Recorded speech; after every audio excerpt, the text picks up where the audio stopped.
Happ will take the mound. This will be his 31st start of the season. That ties his career high. He has set highs in wins, innings pitched, and strikeouts. It's been a great return season for Jay Happ. This is his second stint with the Blue Jays, and it's turned out to be his finest season yet. Let's take a look at the lineup for the New York Yankees. They have lost 11 of their last 14. They snapped a long scoreless streak yesterday.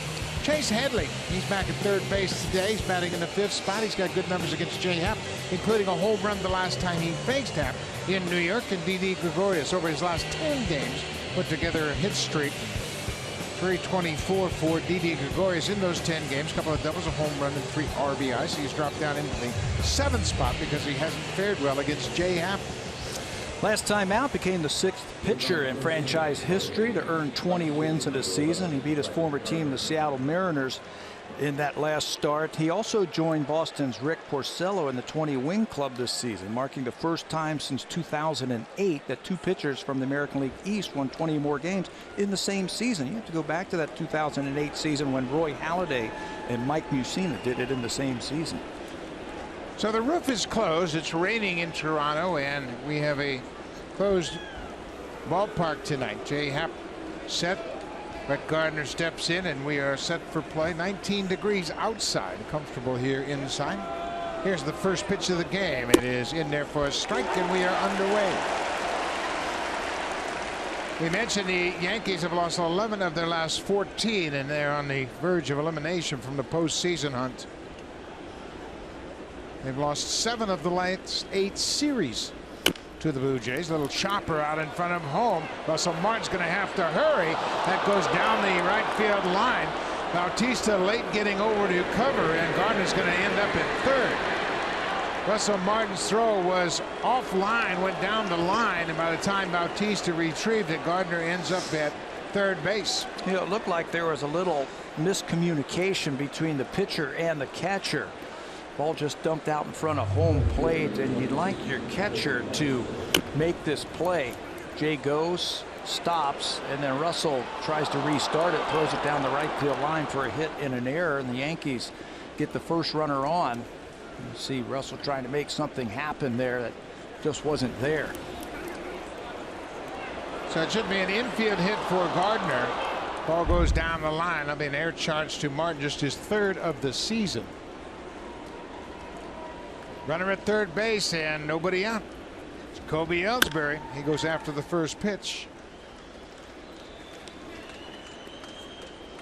The Yankees, of course, had a tough time scoring. They were shut out in the series until that home run by Didi Gregorius in the 7th.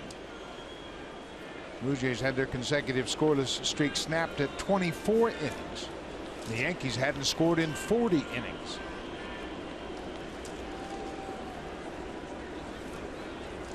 Oh, 0-1. Ground ball. Gardner, for some reason, didn't break. Oh, what a mistake by Brett Gardner. The veteran throws. Tulowitzki looked at him and was surprised he was standing close to third. That's the way things have been going for the Yankees lately. Yeah, you normally don't see those types of mistakes. Gardner at third base just freezes. It's a 2-hopper to Tulowitzki, and Tulo, after he grabbed the ball, took a couple of extra crow hops just to make sure that he stays there, and he just didn't go. As a runner at third base, you take a look at the infield. If the middle is back, you go on anything on the ground. Gardner did not go that time. A break for the Blue Jays. Blue Jays were conceding a run, and Ellsbury loses an RBI. 1 out. This is Gary Sanchez, the catcher. Sanchez 0 for 4 in the last 2 games, and he has struck out 4 times in those 2 games. He was 2 for 4 in the opener with a double and a single. Breaking ball. Tulowitzki will go to first. This time Gardner breaks, and he comes in to score. Sanchez picks up the RBI, and the Yankees take a 1-0 lead. Fool me once, shame on me. You can see him apologizing to Ellsbury. He cost him an RBI by freezing momentarily. I think Troy Tulowitzki had some thoughts of maybe coming home on that ball. He backhanded, and he took a quick look to see where Gardner was, thinking about, well, maybe I can go home and get him. Yeah, I think that's exactly what he and Donaldson are talking about. This is Billy Butler. Butler takes his strike.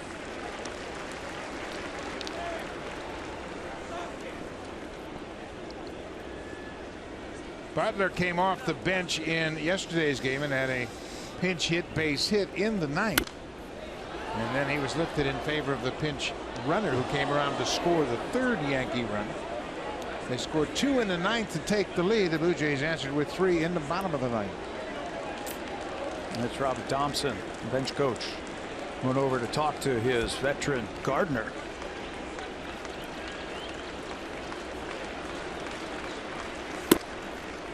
One and two now to Billy Butler. This is the 10th game for Butler with the Yankees. He's done a nice job since coming over, hitting over 400. A couple of doubles, a home run, and 4 RBIs.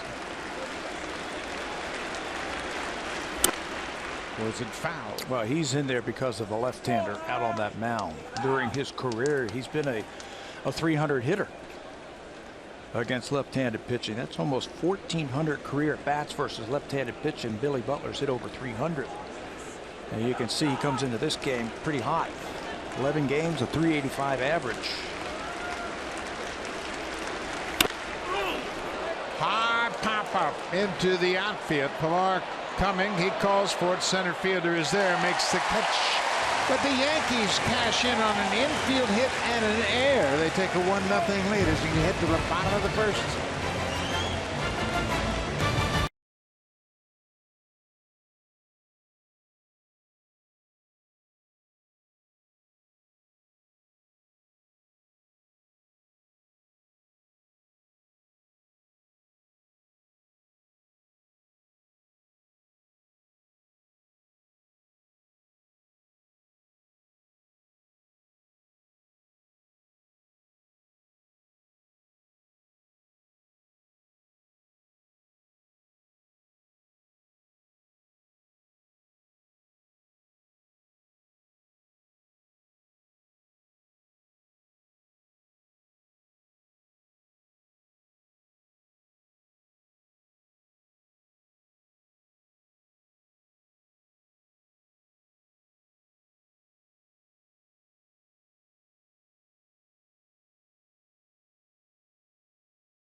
Do or die play. He's talking with Sal Butera, the coach that's up with the ball club here at September. Sal's a former catcher, so they're talking about the possibilities of what he might have done on that play.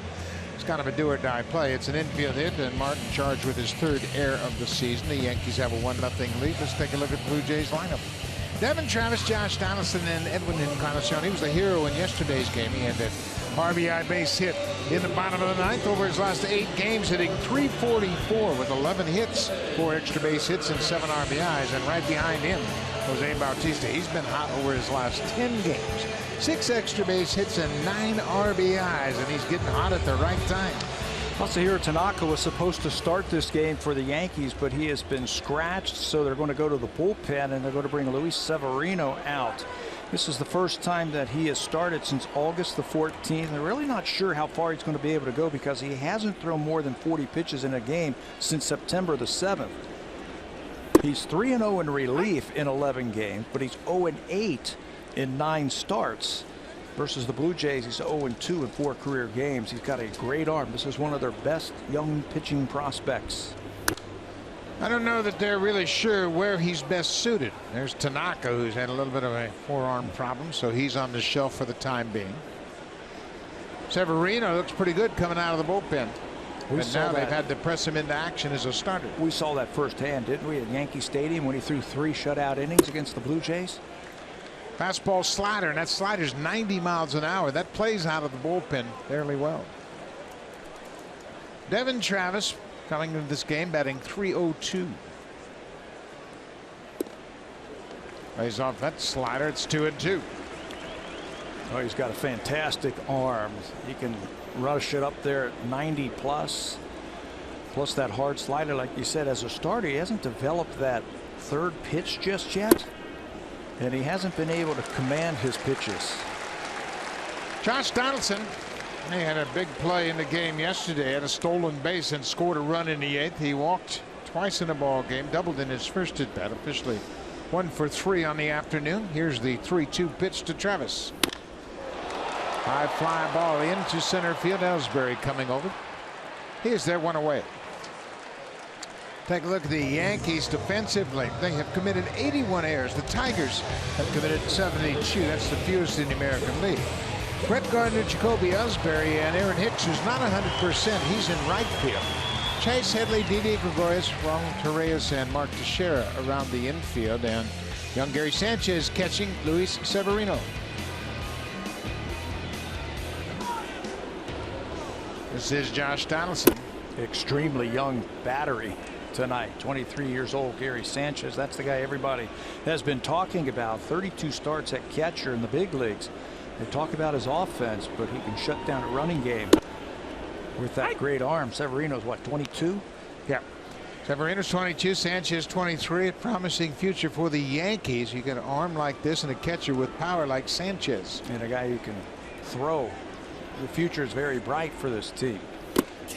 That clipped Donaldson on the elbow. He'll go to first. He's hit by the pitch. Well, you have to pitch inside against the big bats.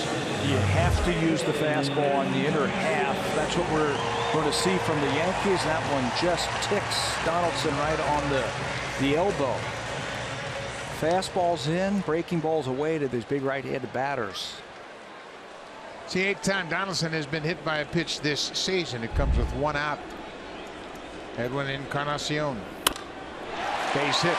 Donaldson had to hold up to make sure it wasn't caught, but he's going to make the turn and go to third. Heads up running by Josh Donaldson. Encarnacion didn't waste any time. He jumps on the first pitch, first and third, just like that.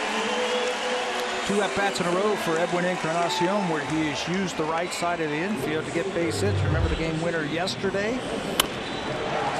Today, his first at-bat just out of the reach of Torreyes, the second baseman, and allows Donaldson to go first to third.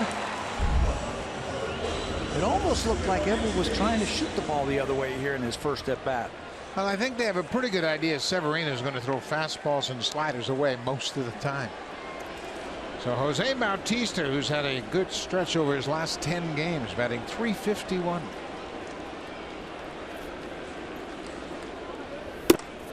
Takes one outside. There's that fastball away, 97.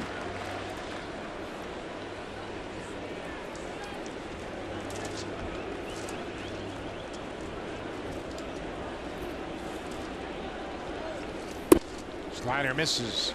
Bautista has homered in back-to-back games and hit home runs in 3 of his last 4 games. He's also reached base in 32 straight games. That's the longest stretch since 2014 when he reached in 37 straight. When you see him taking those borderline pitches like that and he's in a hitter's position, you know he's starting to get locked in. His prettiest at bat yesterday was that base hit against Dellin Betances right back through the middle. Hanging breaking ball, he stayed right on it.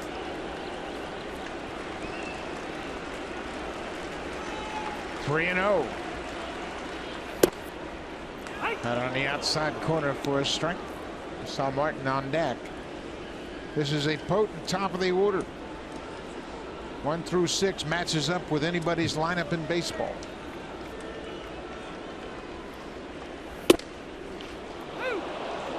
.98 on the corner.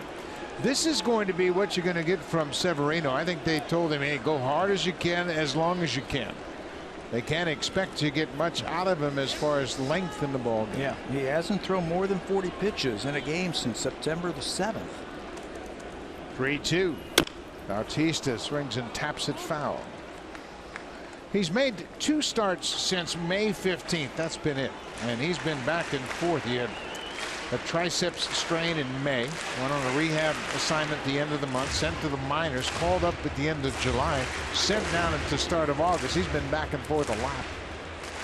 Yeah, they moved him down into the bullpen and came out firing bullets against the Blue Jays back at Yankee Stadium. Bautista takes a breaking ball for ball 4. Luis Severino, one of the top pitching prospects in the Yankees organization, and they're not really sure where he's best suited. But the numbers suggest that he's probably better off working out of the bullpen. As a starter, a .521 earned run average and a very high whip. That's trying to get 3 pitches into the equation and trying to get through the lineup 3 different times. As a reliever, rear back and give me your fastball hard slider combination. I'm going to strike out a batter an inning, more than a batter an inning, and I only have to do it for 1 inning, maybe 2 at the top. Josh Donaldson was hit by a pitch with 1 out. Encarnacion had a first pitch base hit. Bautista walks. The bases are loaded for Russell Martin. There's a first pitch slider in there for a strike. Blue Jays are down 1-0. Martin's there contributing to that Yankee run. He's got a chance to erase the deficit right here in the first. Don't you think he wants to redeem himself after that error?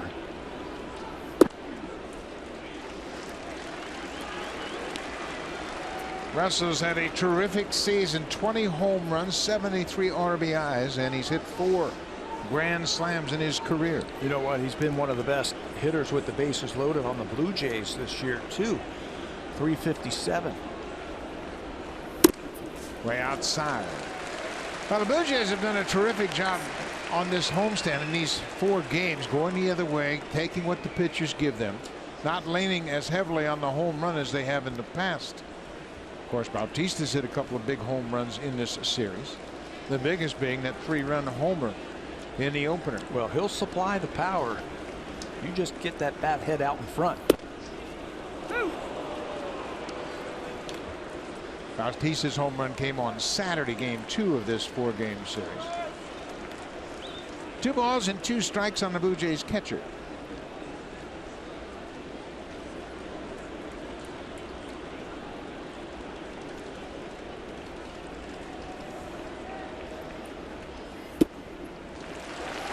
Another full count. Severino walked Bautista on a 3-2 breaking ball, but he can ill afford to walk Martin. Donaldson, Encarnacion, and Bautista. The bases are loaded. Knowing that he has no place to put Russell Martin, do you look for a fastball? He's got to throw a fastball, doesn't he? I would think the pitch that you have the most confidence and the pitch that you can control the best. Fastball, he walked in the tying run. Back-to-back walks here in the first, and just like that, the Blue Jays have tied it up. That'll probably bring the pitching coach, Larry Rothschild, out, and here he comes to talk to his young starter. He's thrown 23 pitches, just 10 of them in the strike zone so far this inning. Well, he's been pressed into this emergency start because of the arm problems of Tanaka. So Larry Rothschild just trying to convince him, hey, you got great stuff. Throw for the middle of the plate, pitch ahead, and you're going to have a better opportunity to have success. A single, 2 walks, and a hit batter, and the Blue Jays have tied it up. RBI number 74 for Martin. Pilar and Donaldson discussing his hit by pitch, and Donaldson was wearing that elbow pad, so he just got brushed, and he comes in and scores yet another run for Donaldson. He's now scored 121 runs this season.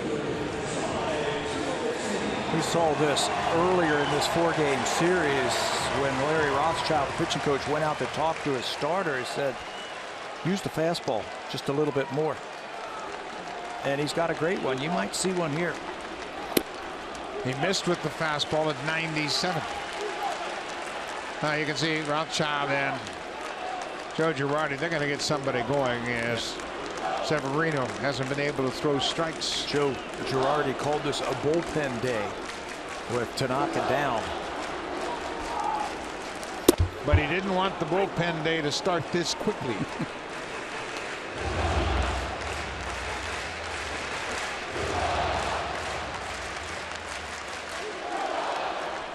That is Jonathan Holder. He'll be the first up for the Yankees. We're liable to see all sorts of pitchers in this game for New York. 1-1 to Tulowitzki. Well, you got to make him throw a strike. Tulowitzki had the big game on Friday night. He had two run singles. Drove in the first 2 runs of the ball game in that 9-0 win in the opener. Drilled the ball to left field and then hit one to right field, both of them scoring 2 runs.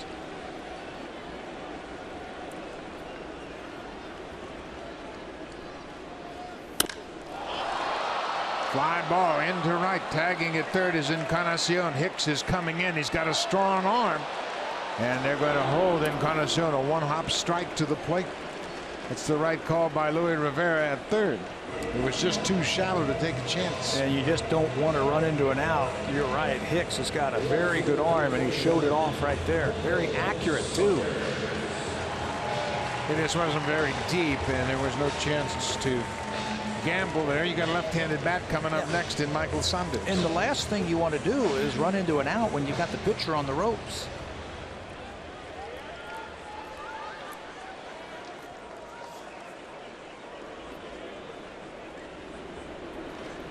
Saunders was 1 for 3 in the game yesterday.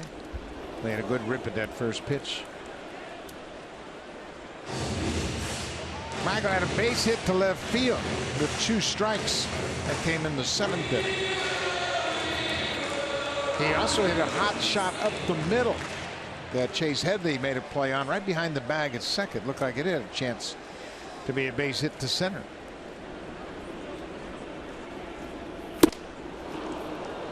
His hit went to left field where he picked on that left side of the infield where nobody was hanging out. Severino's ahead 0-2. The Blue Jays have scored a run here in the bottom of the first. It's a 1-1 game.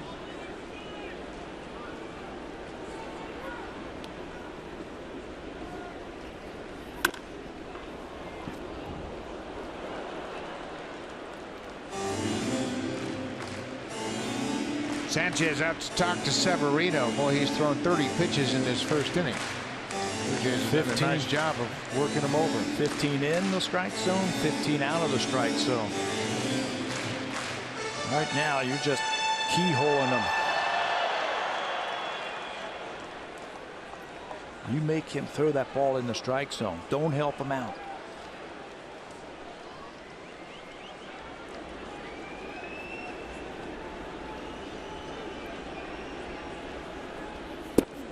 That slider missed away.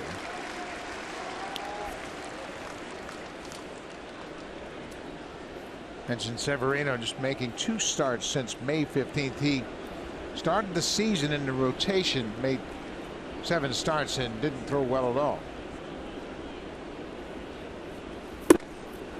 Saunders caught looking at strike 3. Blue Jays will leave the bases loaded, but they tie it up. Russell Martin with a bases loaded walk. It's 1-1 as we head to the second.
Fernandez on the back of their uniform, and it's hard to fathom how anybody could handle such a moment emotionally. And Don Mattingly, the manager, had a tough time talking about it. Everybody would. And when you think about it, a young man just beginning his life, not to mention his career, snuffed out. What a moment.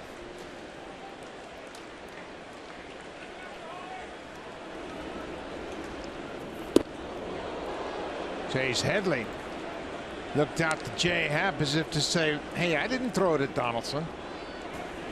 But that might have been a little message behind that pitch. Donaldson was hit by a pitch in the first inning, and Jay Happ threw one down around the legs of Chase Headley. Watch his reaction. Went behind him, and now he got hit. And warnings. Both teams have been warned, and now CC Sabathia is leading the charge out of the Yankee dugout. And now Donaldson is getting into it with CC. And Donaldson said, man, you hit me. I've been hit 8 times this year. And Jay Happ just answers it, and he goes after Headley in the legs. And CC continues to argue with Donaldson.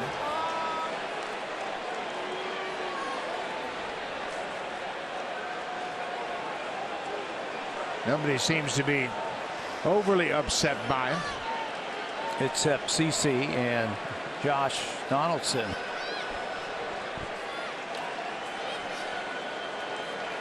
Tanaka, Severino at the back of the pack.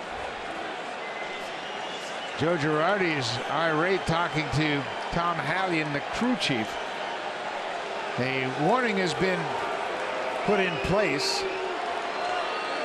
Jay Happ threw the first pitch behind Chase Headley, and then the next one hit him. And now the teams are separated by the umpires and the coaching staff.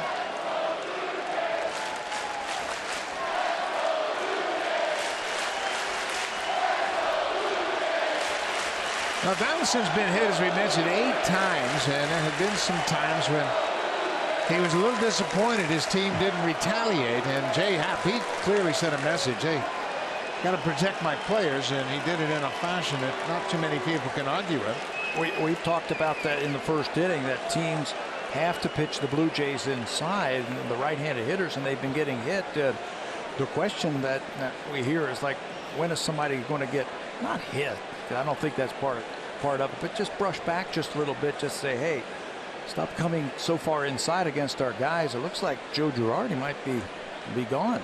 Girardi might have said something to Tom Hallion. It was he and Hallion that were having an animated discussion, and Joe Girardi went down into the tunnel. And now we'll resume. Mark Teixeira will step in the box. Here's the pitch, and that hit him. And Headley, he knows what's behind that pitch. First one was behind him. Happ hits him with the second one, and Donaldson comes in front of Happ. Right in the wallet, and he breaks his bat, and Russell Martin knows what's going on. He gets right in between the batter and his starter. Mark Teixeira takes the first pitch strike.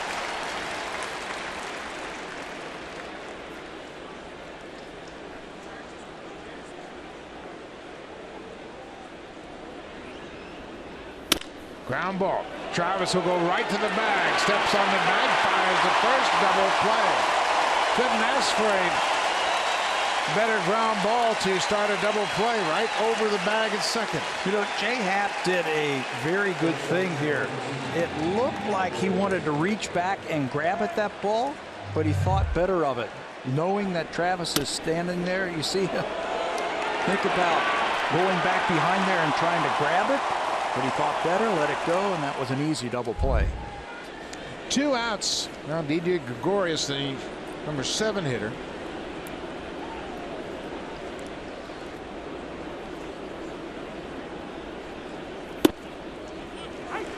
Happ gets ahead with a fastball on the inside corner. Gregorius hit the home run in the 7th. that snapped that long scoreless streak for the Yankees, and he pops this one in the air. Bautista in right coming in. He'll get there and call off Travis and makes the catch. Little fireworks here in the second inning. Jay Happ hit Chase Headley, gets a double play. Needs just 6 pitches to get out of the second.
Sportsnet. Presented by Honda.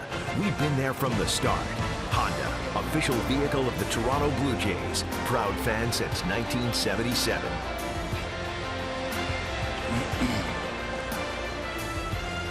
The roof is closed, but that hasn't kept the fireworks outside. They have come indoors. We've had some bench clearing situation already, and there's smoke getting thrown out, and that should be it for Severino.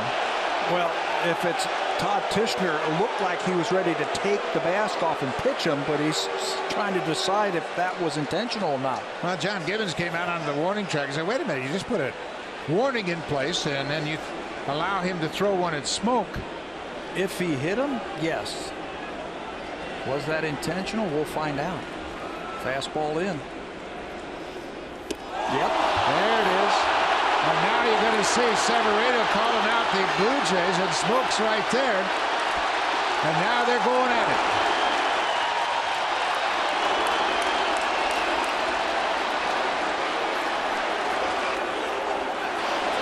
Smoke's in the middle. He's got a hold of Sabathia. Donaldson and Sabathia trying to get at each other. This is the last time these two teams play this season. And Severino, no telling whose orders that was on, but he obviously hit Smoke on purpose.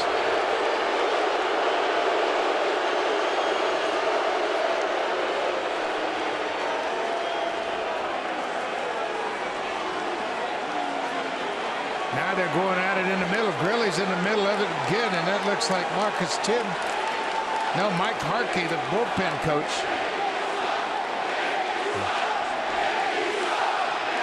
There's a lot of big boys in that scrum. Yeah, a lot going on in the middle, and the little ones are breaking out. That's Gary Sanchez and Russell Martin saying, come on, let's go. This one's moving all over the diamond.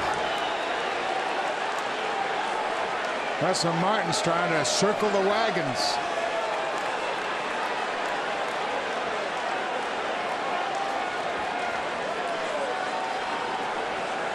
Coaches are trying to break it up now.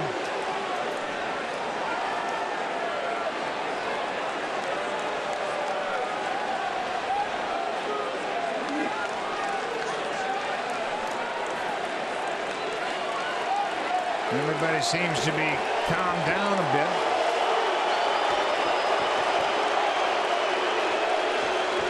Yankees have had a frustrating month. Frustrating road trip. 11-game road trip. Got swept in Boston, won a couple in Tampa, and they've lost the first 3 here. So some frustration, and neither one of these teams giving an inch. When they started this road trip, for sure, they had aspirations of getting into the postseason. Then they lost 4 in Boston and a heartbreaker on the Hanley Ramirez home run late in the game. A walk-off home run. Then they went down to Tampa Bay, won 2 of 3, and lost the first 3 here in Toronto.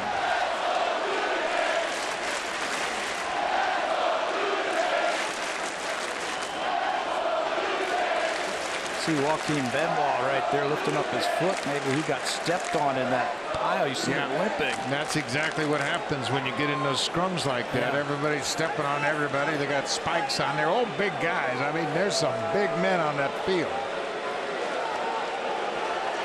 Smoke didn't hesitate. Severino, he knew exactly what he was doing. And of course, Larry Rothschild and Rob Thompson, they're in charge. Joe Girardi was ejected earlier, and Benoit looks like he got stepped on. And that's the one thing everybody fears in something like this. I mean, you don't go out there thinking about injuries. You go out there to stand with your teammates, but you're always concerned about somebody getting stepped on or somebody falling in the bottom of the pile. Getting punched in the side of the head, spiked. Benoit tonight, it doesn't look like he's going to go. He's supposed to be the closer tonight with a couple of relievers down. Now, I don't know why Severino's going back out on the mound. He's got to be gone. The umpires pointed to him and said, "You're out of here." Now Rothschild is saying, "Wait a minute, why is he out of here?" Well, the umpires put a warning in effect, and he threw at him twice, and he hit him. That's automatic ejection. Including Rothschild now. And the bench coach. And the bench coach. There could be 3 coaches thrown out of here. Girardi was thrown out initially.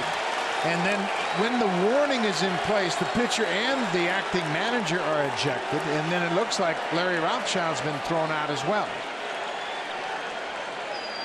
Well, they better get somebody starting up and starting to get loose, because he's not in the game anymore.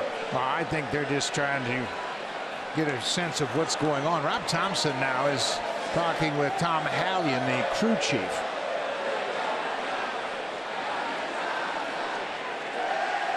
This all began, Josh Donaldson got hit in his first at-bat. And then Happ hit Chase Headley in the top of the 2nd.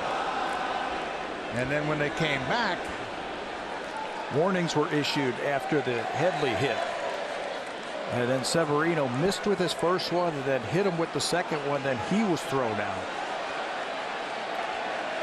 Tony Peña's coming in now, trying to keep Rob Thompson in the game. Tom Hallion is the crew chief for this umpiring crew. Is he not already out of the game? If he was the bench coach, Joe Girardi got thrown out. And if the pitcher gets thrown out and the manager, the acting manager is ejected when a pitcher is thrown out with a warning in place.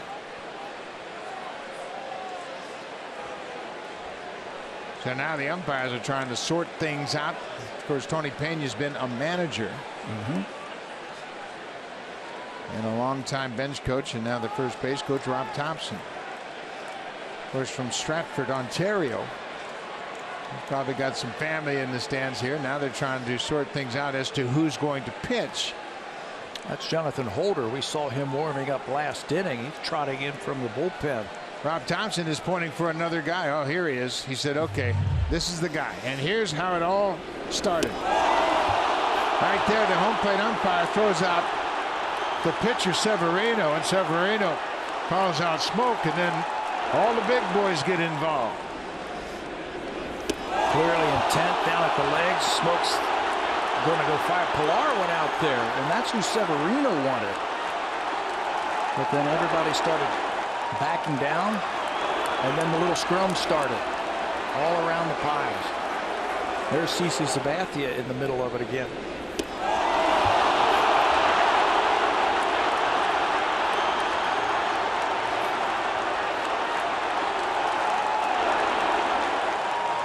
Big boys pushing and shoving, and that's what you worry about, guys getting stepped on, and Smoke's got somebody down at the bottom of the pile, and now CC gets there, and he and Donaldson are within range of one another.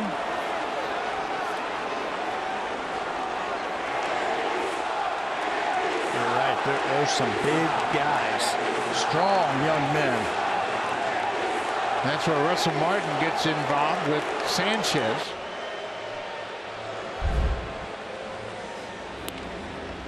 We know Severino's out of the game, and Smoke's still at first. And Severino wasn't going to be in this game no matter what, much longer.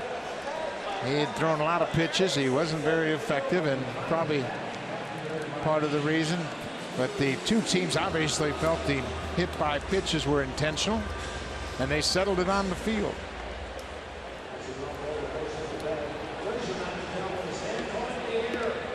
You can see there's going to be bumps and bruises, and that's Tyler Austin, a rookie. CC Sabathia, Brian McCann, Billy Butler, big guys, boy, both sides loaded with big, strong young men. Well, we have a moment as the pitcher gets warmed up. Let's check in with Jamie Campbell.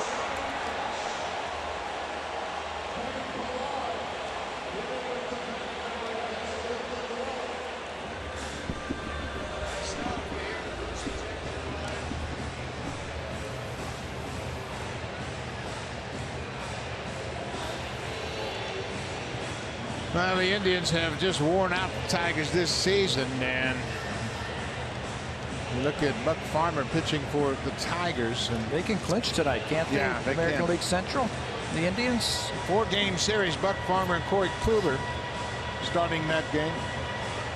Justin Verlander and Mike Clevenger tomorrow, but the Tigers, of course, still alive in the wild card race. This is Jonathan Holder. He will have pitches to get loose. He's ready now. He's going to throw a couple more pitches, and we will resume play. We are in the bottom of the second. The heart rate has jumped dramatically here. Todd Tishner, the home plate umpire, and he was right in the middle of it. He's the one that ejected the pitcher, Luis Severino, for hitting Justin Smoke. Donaldson was hit by a pitch in the first inning. Jay Happ retaliated, hitting Chase Headley in the top of the second, and then Severino answered again and hit Smoke in the bottom of the second. It looks like Tony Pena will be the acting manager the rest of the night. Well, Tony's been the manager of the Kansas City Royals, of course, so he won't miss a beat in that regard. So it's the number 9 hitter, Kevin Pillar. As soon as we find out the details of exactly who have been ejected from this game, we'll pass it along.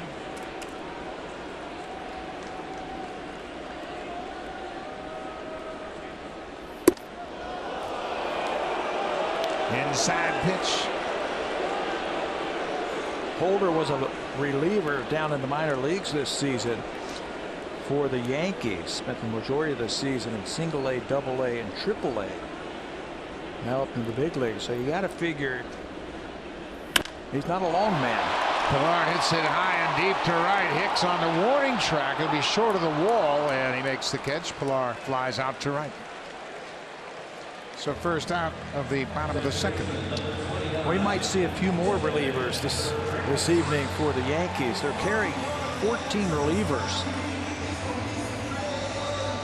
And they said it was going to be a bullpen day, and they weren't lying.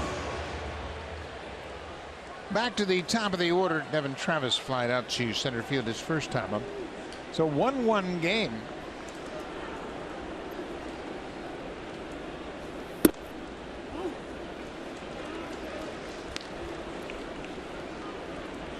As far as we can tell, the only player that has been ejected from this game is Severino.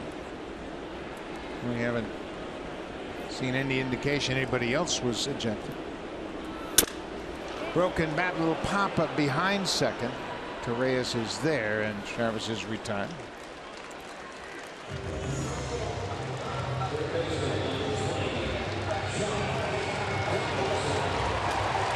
It's our understanding Girardi has been ejected.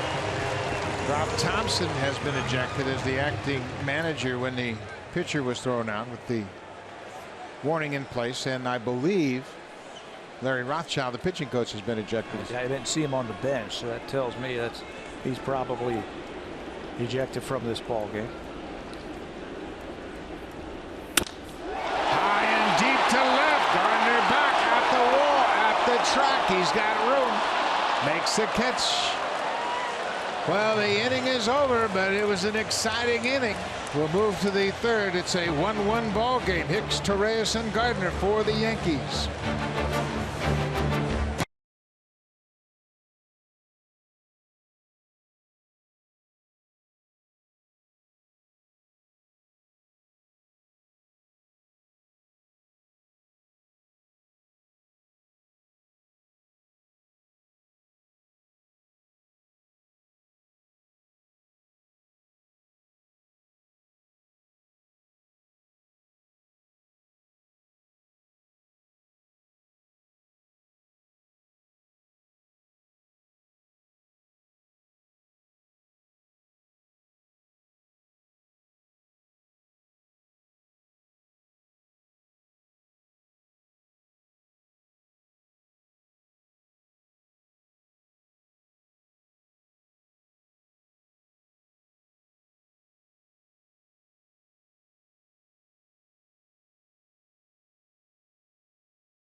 Fans, just a reminder, single game postseason luxury suites are now on sale. Call 416-341-1635. Bucket's the only way to see a ball game in style. Well, it would have been kind of nice to be down on the field and see that last inning firsthand, but I think I'm a little too old for that, Pat. I'm very comfortable from where we're sitting. We'll watch it from up here. That was something else. Tempers. A lot of beef in the middle of the diamond, that's for sure. So now we move to the top of the third. It'll be Aaron Hicks, Ronald Torreyes, and then back to the top of the order. So now I think we'll get down to some baseball. Both sides have had their opportunities. They've responded. Now we get down to baseball.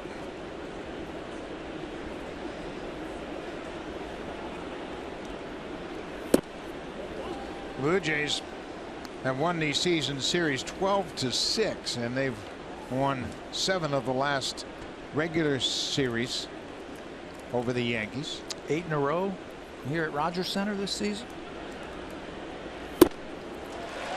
Hicks has been battling a groin injury. He did not play in the game yesterday. He's just off the disabled list with a hamstring injury. That's right. And now he's been dealing with a sore groin. Found out that he was unavailable yesterday in the ballgame because of that groin injury, and then back in there tonight. Boy, that's Happ's bread and butter, that high fastball, and he will pound the strike zone with fastballs. Career numbers for Happ against the Yankees, 6-2. This season, Happ is 3-0 in 4 previous starts against New York. He had a great conversation with Happ a couple of days ago about his success and when it turned around. Yeah, he was talking about last season when he was with Seattle. He had 4 very bad starts in a row. I don't want to say rock bottom, but he said it felt like rock bottom. He said he couldn't get any worse than that. He said from then on, he said, you know what, I'm just going to be aggressive. I'm going to pound the strike zone with the fastball. I can't get any worse than what I've been pitching. He said, I've seen left-handers go out there, and I feel like I have better stuff, and they're winning. Well, what's the secret? He said they're being aggressive. They're using their fastball. And it's almost an attitude of, you know what, I'm going to do the best I can, and if that's good enough, fine. If it's not, that's fine too. Just be aggressive, but if I'm going to get beat, I'm going to get beat being aggressive. Full count to Hicks. We saw Ronald Torreyes, the second baseman, on deck. Ground ball. Donaldson at third. Has it. One away. Let's check in with Jamie Campbell.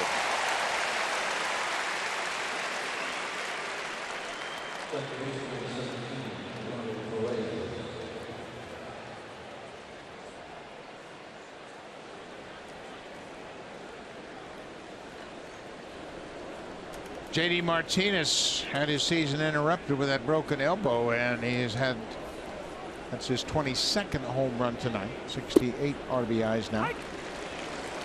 Tigers are hanging in there. Powerful lineup, but they're up against Cleveland. Cleveland's not the same team as the one that the Tigers have faced all year because of injuries to their starters. Little number out in front of the mound, 2 away. Now let's take a look at the wild card standings. The Blue Jays have a 1.5 game lead in the first wild card spot over the Orioles. Orioles are second. Then the Tigers are a 1.5 game back. And you see a situation where John Gibbons says, you know what, we have our fate in our own hands, and then we can really determine what we do. And he said, we're not going to make any decisions about rotation or anything else. We're just going to play it out, and then we'll decide as we get to those games. This is where you play it. I hate to use the word or the cliche, 1 game at a time, but that's what they're going to do. They're going to go 1 game at a time, and of course they're still trying to win the division, but that's looking like it's going to be monumental the way Boston has been playing. So you try to play for the wild card. And there's the corrected wild card standings. Blue Jays 86 and 69, a 1.5 game lead over Baltimore. Detroit 3 behind the Blue Jays. They're a 1.5 game behind Baltimore. Baltimore is off tonight. They're probably here in Toronto watching. Trying to get some piece of it. The Orioles just swept the Diamondbacks at home before they come into Toronto. It'll start a 3-game series. That'll be the final 3-game series of the season here at Rogers Center during the regular season. They have lined up their best starters to face the Blue Jays. And Garner takes it downstairs. And big Osmond, Jimenez, and Tillman for the Orioles against Sanchez, Liriano, and Stroman. And you can just about pick any one of the 5 starters right now for the Blue Jays and say they're the ones you want to go to because they're all throwing the ball so well right now. Gardner pulls it on the ground. Smoke wide at first. He'll have to hurry. Happ is a little bit late. Gardner with the head first slide. I'm sure the Blue Jays will have a look at this one. Tom Hallion, the veteran crew chief, waves Gardner safe. Gardner, he always busted out of the box, and he beat that toss. His swing, it's almost like he's running towards first base when he swings it. Smoke's got to go over and get it. Jay Happ was a little bit behind coming off the mound, and you tell me. Looked like the foot got on there. One more time. What's the right foot? Boy, that is close. It'd be hard to overturn that. John Gibbons feels the same way, so he waves off the opportunity to ask for the replay review.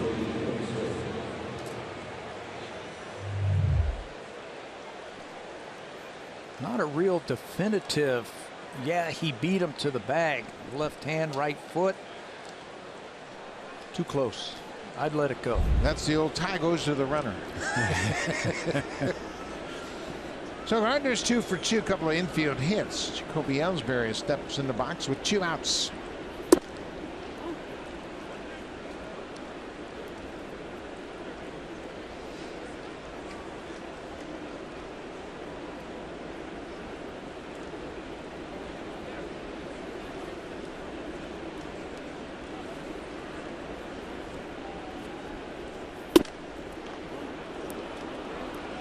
Ellsbury lays off that high pitch. It's 2-0.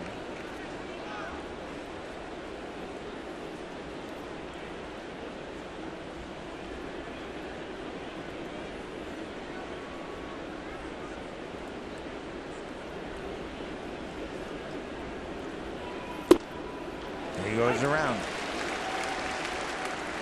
Yankees have been struggling to score some runs, and they've got some speed at first base.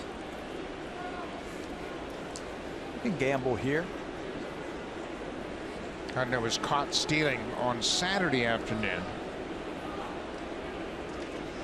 It doesn't look like he's getting a very good read from Happ. Now he's a little bit in between. There's Gary Sanchez, the catcher, on deck. 3-1 count to Ellsbury. 2 outs here in the top half of the 3rd inning.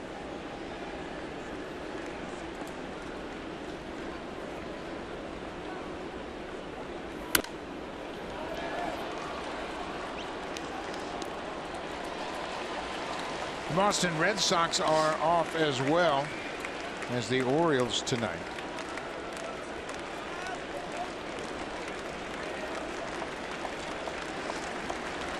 Boston will go into New York.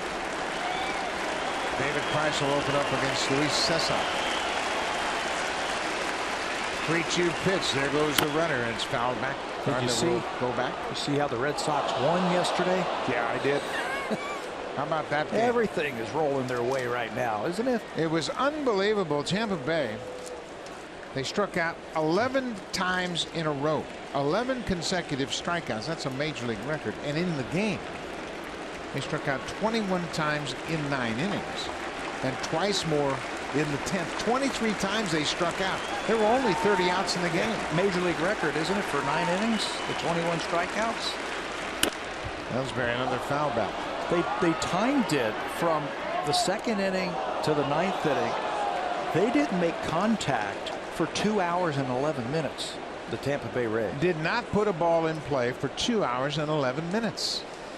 Games have been played in shorter times, and they didn't make contact. Eduardo Rodriguez struck out 13. Tampa Bay couldn't get anything going, and they still had a chance to win. But do it again. It's a full count. Gardner will be moving again. Ellsbury battling against Happ. Inside. Ball 4. So an infield single and a walk, and now the dangerous Gary Sanchez will step to the plate.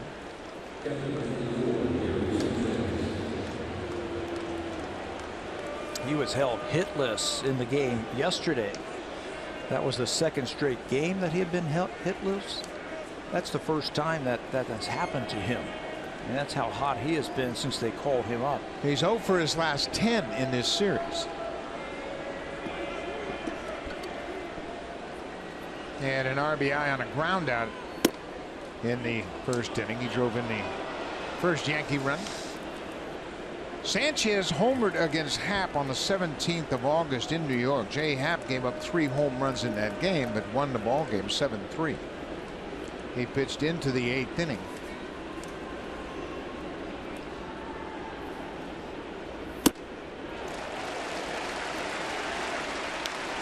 Happ surrendered 3 home runs in that start against the Yankees back in August. Sanchez, Castro, and Headley all hit home runs, but he came out a winner. They won that game 7-4.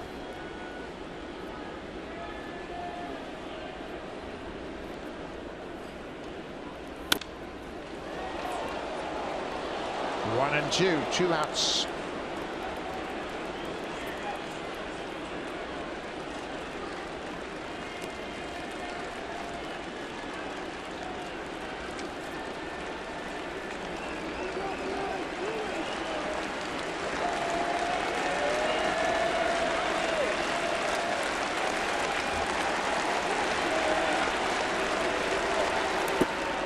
Breaking ball. Martin finds it before Gardner could locate where the pitch was.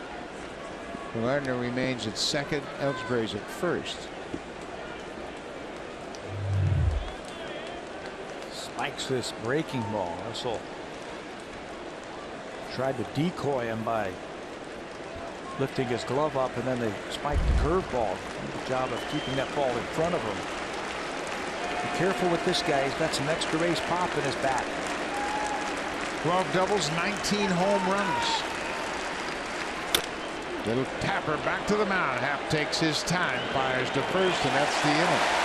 Happ's done a terrific job all season long, leaving runners in scoring position. He does it again.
Blue Jays will be in Boston for a 3-game series Friday night, Saturday night, and Sunday afternoon.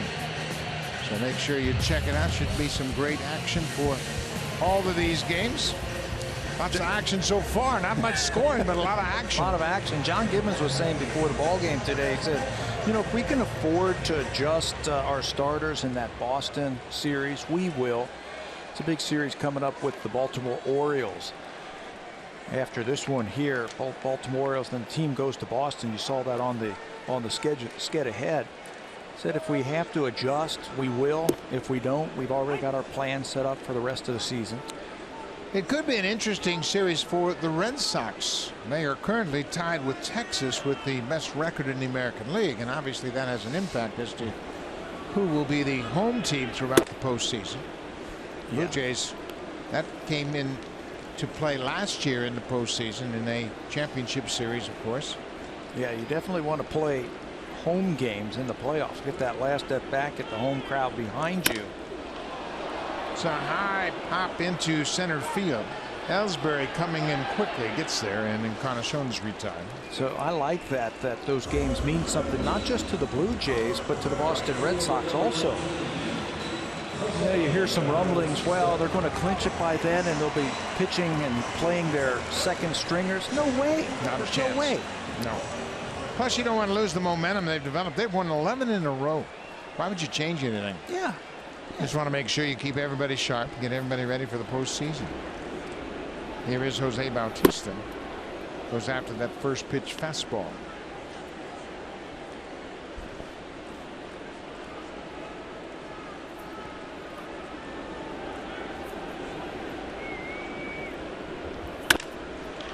How about that? Another base hit to the opposite field for the Blue Jays. Bautista jumped on top of that high fastball and singles through the hole on the right side.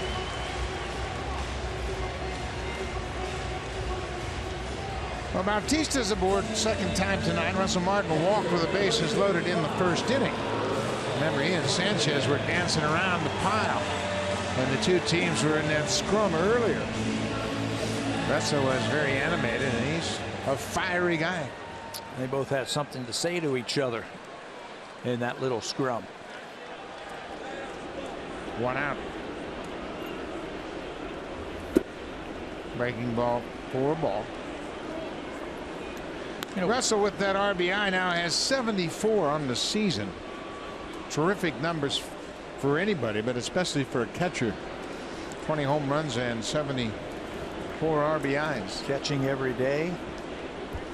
and doing a great job. Career year last year for Russell, 23 home runs. First time in his career he's had 20 home runs in back-to-back seasons. And the first time the Blue Jays have ever had a catcher with back-to-back 20 home run seasons.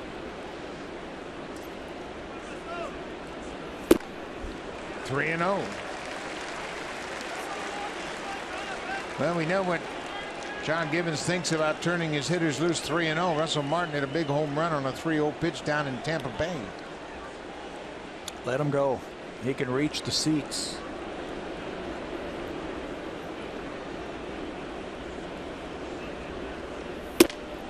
He takes it high. So Bautista singles. Martin walks for a second time tonight. And that'll bring Troy Tulowitzki to the plate.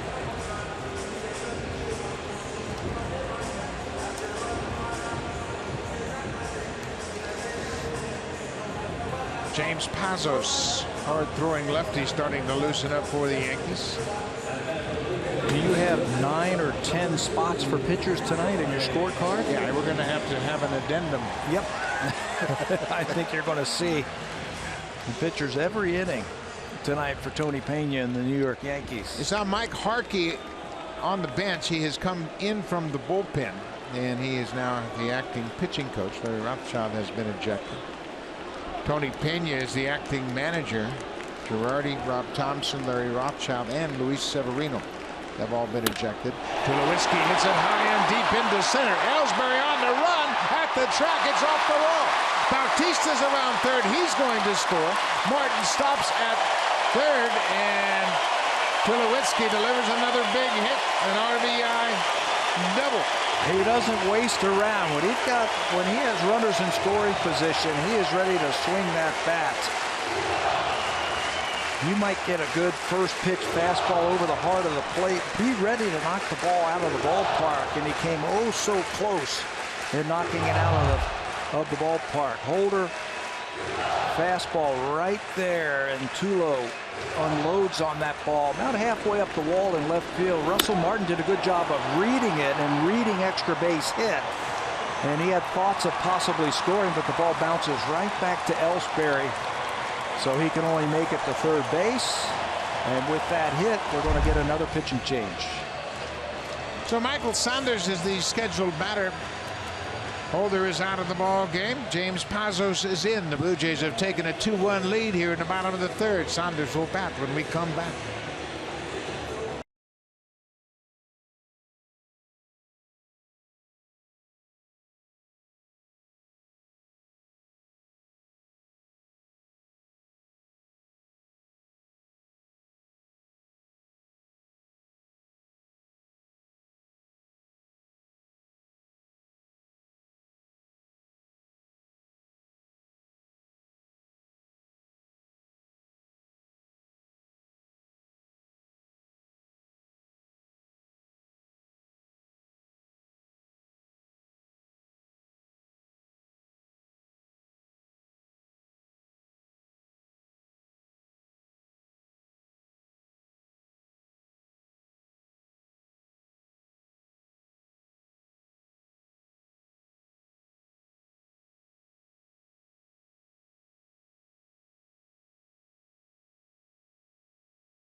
Brought to you by Rogers 4K TV. Get closer to the action with 4 times the resolution of HD alone.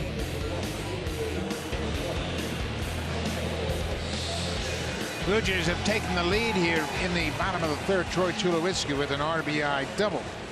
His 17th double, RBI number 78. New pitcher for the Yankees will be the lefty James Pazos.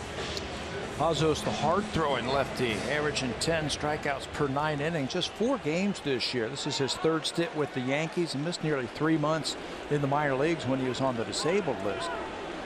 It's time for some matchup baseball. And the Yankees go lefty versus lefty in this big situation. Saunders, this is going to drop. 2 runs are going to come into the score. They're going to stop Tulowitzki. A little flare. Looked like Tulowitzki read it perfectly. Luis Rivera said, you know what, let's hold off right here. Got a switch hitter coming up next. Martin's in to score. It's 3-1. Michael Saunders picks up an RBI. 2 outs, he scores, but he wanted to make absolutely sure that that ball was going to fall down in right field. It looked like Hicks initially was conceding that that ball was going to score 2 runs. There's the stop sign. Tulo holds up. Michael Saunders with an RBI single. Justin Smoak turned around and batted right-handed for the first time. He was hit by a pitch in the second, and that started the bench-clearing brawl. Severino was ejected after Smoak was hit.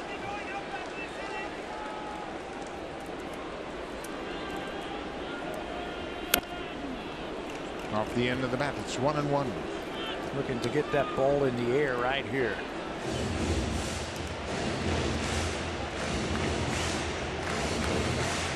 Kirby Yates loosening up for the Yankees. Both teams with plenty of pitchers.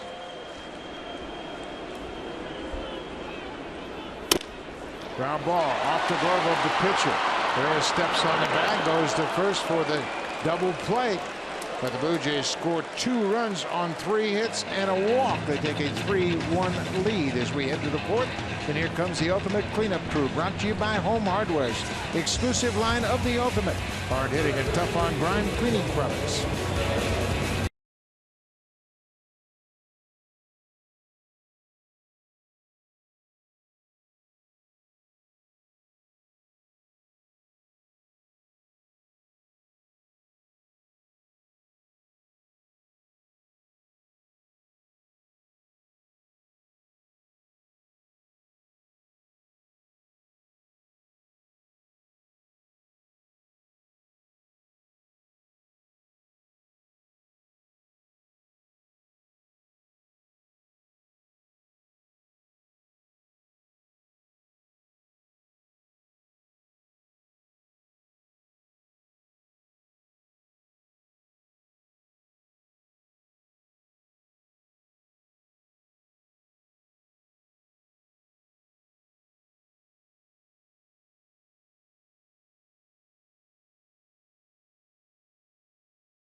Happ has been dealing all season long, but he's been particularly good against left-handed batters in the month of September.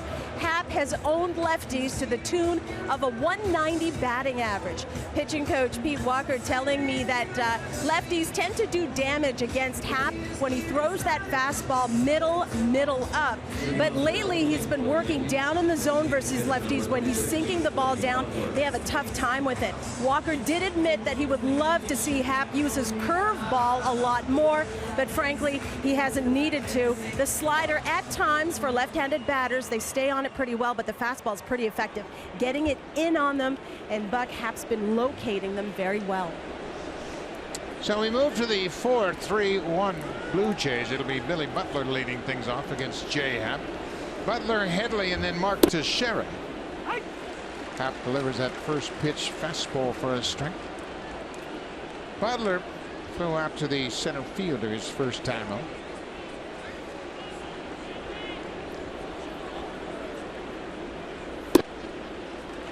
Who catches the ball better than Russell Martin, or receives it on those borderline pitches? Yeah, he's very good. First of all, he's low to the ground to begin with, but he really gets underneath that ball and presents it very well to the umpire. He wants this one upstairs. a little bit tardy, but that he gives that low target, and what you mean by getting underneath it, as the ball's coming towards home plate, the glove gets underneath it and he starts to bring it up, and he frames that ball so well. Talking to some of the Blue Jays today, they said that's one part where he has really helped this pitching staff this year. Breaking ball popped in the air to right. Bautista gets there and moves under it and makes the catch. One away.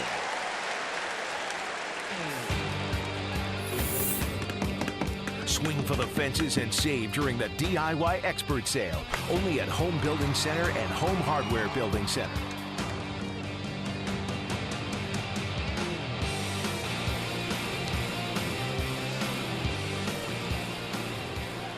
Jay Happ hit Chase Headley in the second inning. Threw one behind him, then hit him.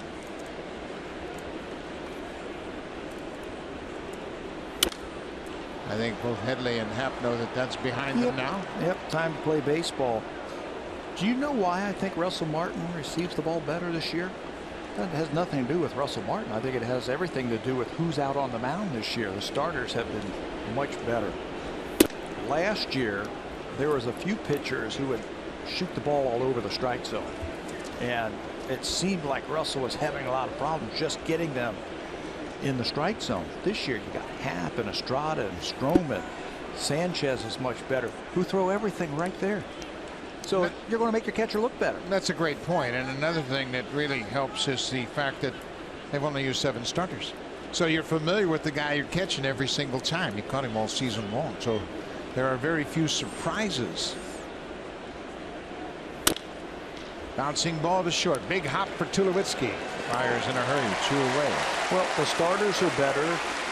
Last year, Drew Hutchison made a lot of starts for the Blue Jays, and he just didn't have the fastball command. Sanchez, it was his first year, and as a starter early on, there was a lot of pitches, were being fired all over the place. He's much better this year. Russell caught the knuckleballer a lot last year, if you remember that. And that beat up his hand. Yeah. And that would also keep you from receiving the ball effectively. I tell you what, in this day and age of all the analytics, people talk about wins aren't important. But you talk to managers and you talk to pitching coaches, they'll tell you that wins psychologically give the team confidence. Jay Happ's a 20-game winner. He steps on the field and the team feels energized. Hey, we got our 20-game winner on them. There's only 2 of them in the American League. Rick Porcello and Jay Happ. Both in the American League East. Ground ball. Tulowitzki dives, gets to his feet quickly. Strong throw, scoop, and out of the glove of Smoke. What an effort by Tulowitzki. Teixeira will be credited with an infield hit, but Tulo did everything he could do. We've seen him, Tulowitzki, throw on the side all the time on the run, but when he needs it, he has it. Plant and fire. And Smokey can't pick it for him. Just off of his glove. You think he's playing with a little emotion right now? I was just thinking the same thing. Everybody says, oh, Tulowitzki, he never gets too excited. You can see he's fired up. He was fired up when he got that 2-run single in game 1 of this series, and he wanted that out right there.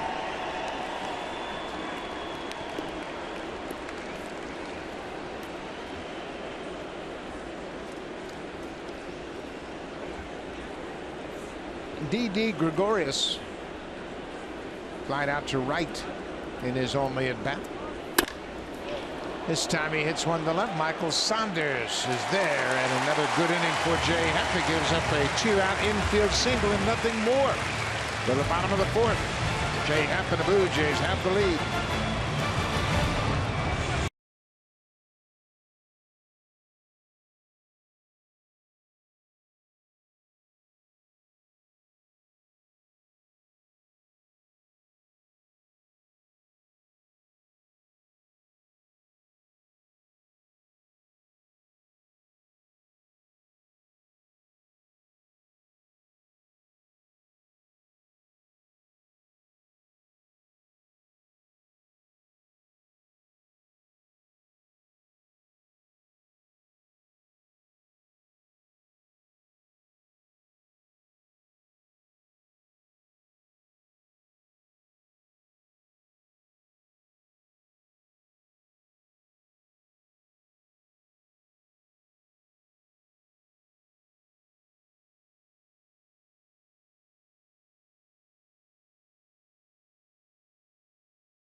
Canada, the best-of-3 final. Team Europe versus Canada, the final of the World Cup of Hockey.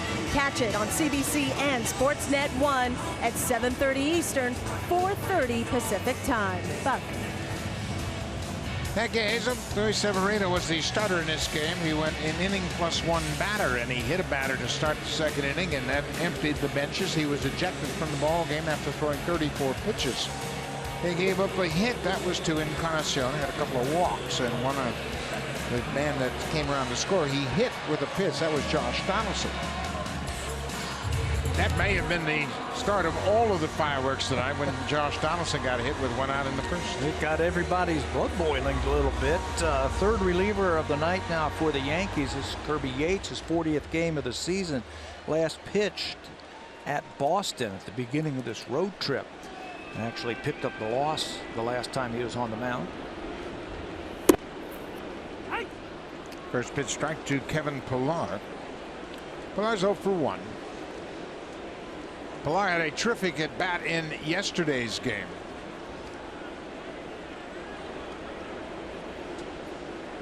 After a leadoff walk to Melvin Upton Jr. and Upton was behind 0-2.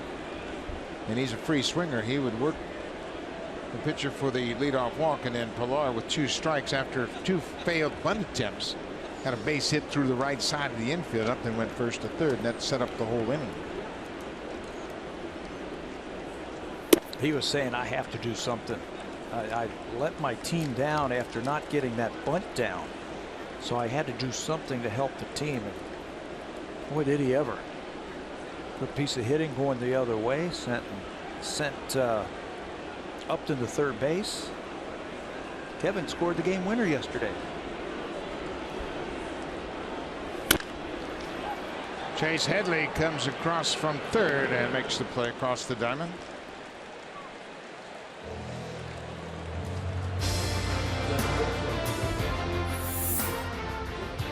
A lot has changed in 40 years, but one thing hasn't. Honda, proud fan since 1977, official vehicle of the Toronto Blue Jays.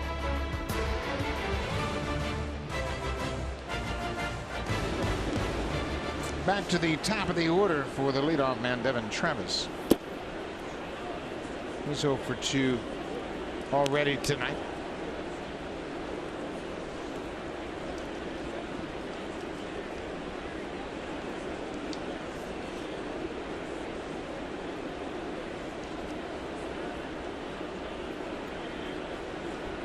Devin is 2 for 14 in this series.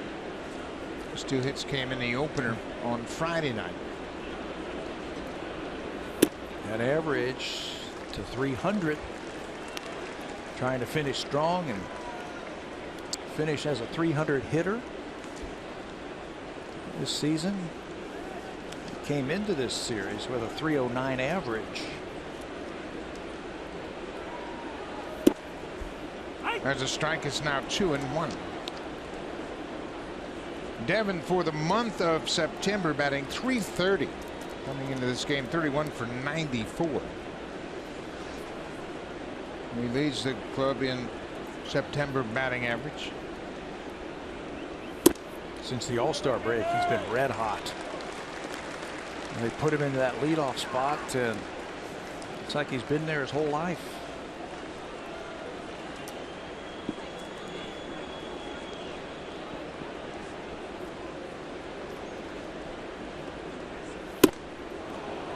Fastball, now full count.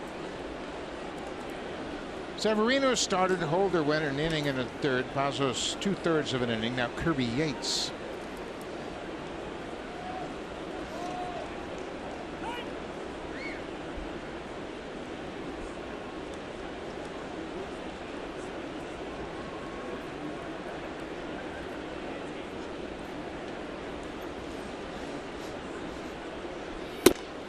Travis goes after that high fastball and strikes out. In case you're just joining us, we've had some fireworks here tonight. It started with 1 out in the first inning. Josh Donaldson's going to get hit by this pitch from Severino. That's happened a couple of times. So, hey, Happ. Looks like he drills Headley. There's warnings put out, and then the first batter, the next inning, Justin Smoke gets hit, and now it's on. The benches cleared before that. Then Headley, when Headley got hit, then Severino hit Smoke, and it was on. Order has been restored.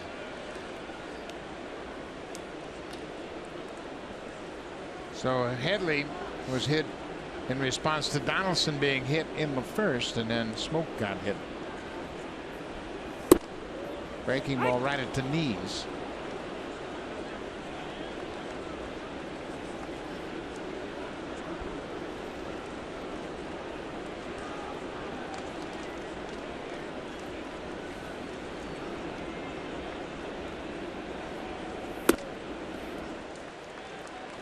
Two and one now to Donaldson. Donaldson scored a run after being hit by that pitch in the first. 121st time he's scored this season.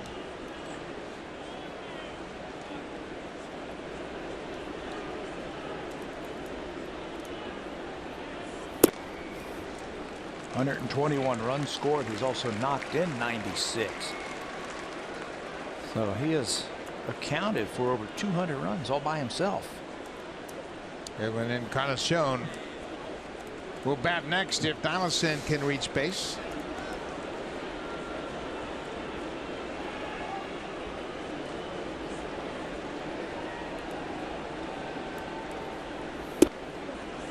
Takes it inside. Another walk for Donaldson. He's been on board twice tonight, and then bring Encarnacion to the plate. Blue Jays have taken 4 walks tonight, and they have a 3-1 lead.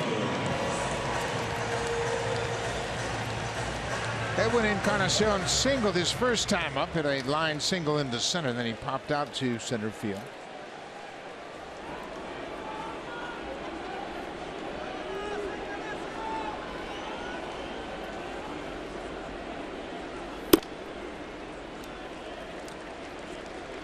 They pitch away from his power. They stay away from Encarnacion, and they're almost forcing him to hit the ball to right field. Well, he's done that a couple of times now in his last 3 at-bats. Got the game winner to right field yesterday. There's the giant hole that he can shoot for if he wants to. Right after that breaking ball. Edwin has driven in 56 runs against the American League East this season. He and David Ortiz are tied in that category. Hanley Ramirez has 49, as does Evan Longoria, doing the damage against your own division. Off the plate. Edwin also has 15 home runs against the American League East. David Ortiz leads in that category. Ortiz has hit 20.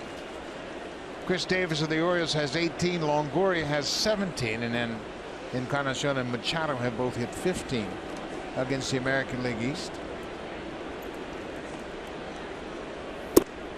Off the plate. He's not giving him anything. The only time he's going to get a ball in the middle of the plate is if it's a mistake. Everything is away. 3-1, 2 outs. Blue Jays have a 3-1 lead. Another walk. Didn't get anything to hit. That's 5 walks issued by the Yankees. Bautista has a walk and a single. Jose scored a run in the third. Scored his second Blue Jay run of the ball game. And that's what's impressive about the Blue Jays. Yeah, they're big sluggers and they hit home runs and they drive in runs, but right now they're going to take their walks and pass it back to Bautista, who's been starting to swing a hot bat.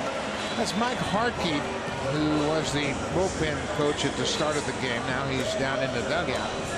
Pitching coach Larry Rothschild has been ejected, and Harkey calling down to get a pitcher loose.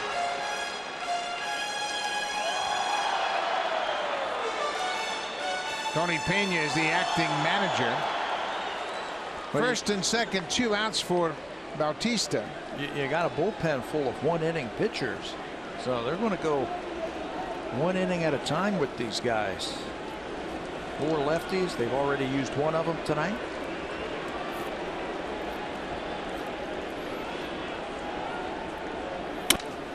Ground ball to short. Severino flips to second. That'll end the inning. The Blue Jays will leave a pair. But we'll go to the fifth. The Blue Jays have a 3-1 lead, trying to sweep the 4-game series. Now time for Blue Jays Central Updaters. Jamie Campbell and Greg Zahn in the Samsung broadcast studio.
Don't forget, after the New York Yankees, the Baltimore Orioles come to Rogers Center. It's a key series, and there are a limited number of tickets still available. There are tickets for tomorrow, September 27th, and Wednesday, September 28th. For tickets, visit BlueJays.com. You don't want to miss this series, but...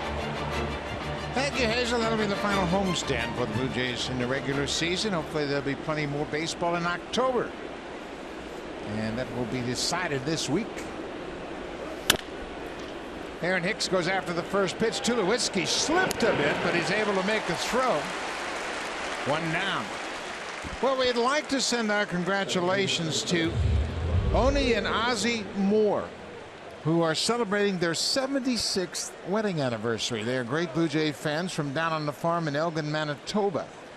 They're celebrating their 76th wedding anniversary, as well as Oni's 96th birthday today. Congratulations to both of you, and we appreciate you tuning in and watching the Blue Jays, and you've been doing that for quite a while. Happy birthday. Love the jerseys, too. Love the red jerseys. How cool is that? All our best wishes. Many, many more. One away for Ronald Torreyes, who has been all over the infield. Third base, second base throughout this series.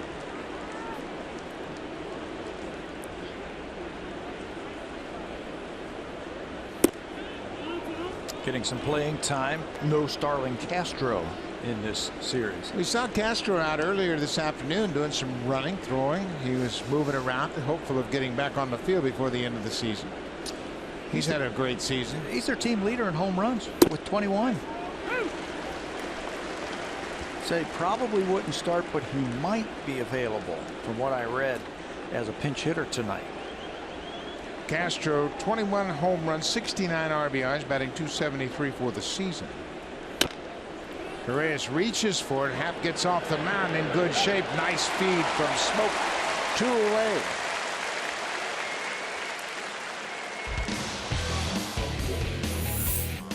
This Blue Jays Rogers 4K broadcast is powered by the Samsung 4K SUHD TV.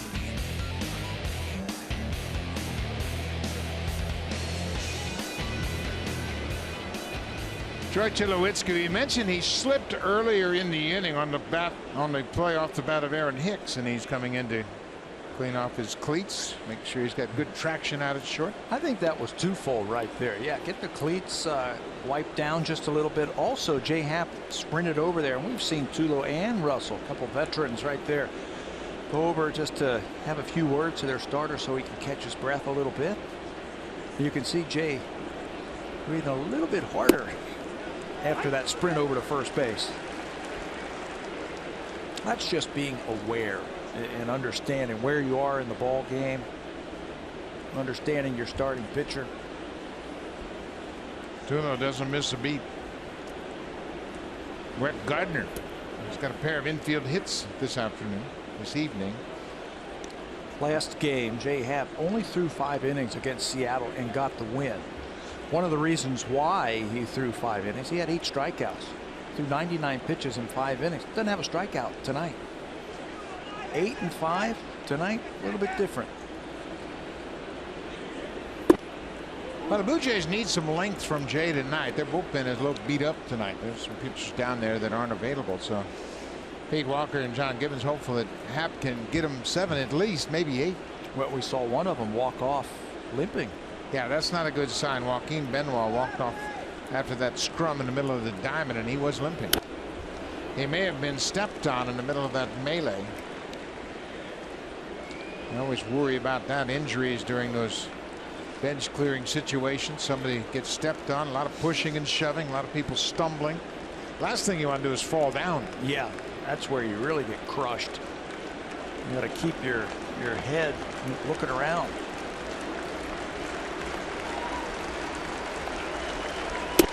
Inside. I went to the mound one time after Dennis Leonard hit Don Baylor. I grabbed on to Don Baylor and he took me to the mound. So you didn't willfully go to the mound? No. You were taken to the mound. He drugged me out to the mound and I ended up in the bottom of the pile. 3-2, 2 outs.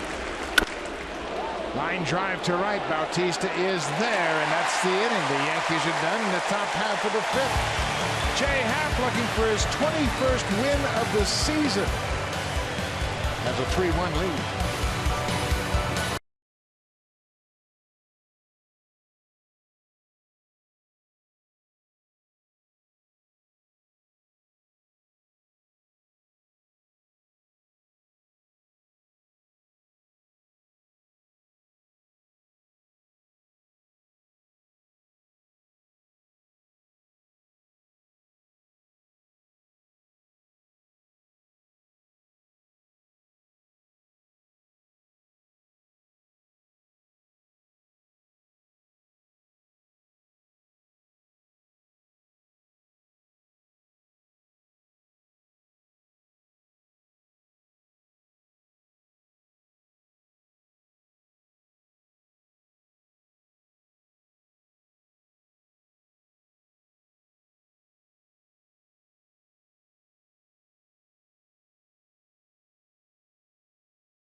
Share Blue Jays cheers, just like Francisco Saracacho from Lethbridge, Alberta.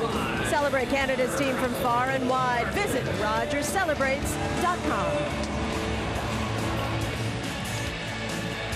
Another great crowd here at Rogers Center. They have been filing in consistently, and the Blue Jays have responded. They are leading 3-1 as they're set to bat bottom half of the 5th. The Blue Jays have won 7 of their last 10. All of a sudden they've turned things around after a slow start to the month of September. The Colonel is here. Those fans having a good time at the old ballpark.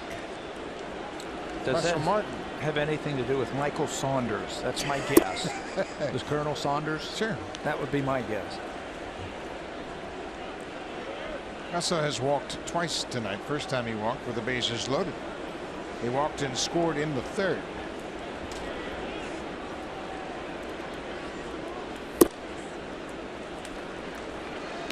Kirby Yates is the 4th Yankee pitcher to work here tonight. Severino started, Holder, Pazos, and now Yates.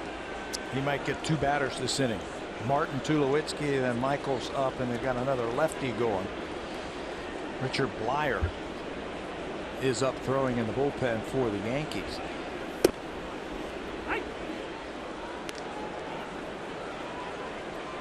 Pazos, one left-hander, has already appeared. Byer loosening up. They also have Tommy Lane and Chasen Shreve, two more lefties down in their pen. Pop back over the screen and out of play.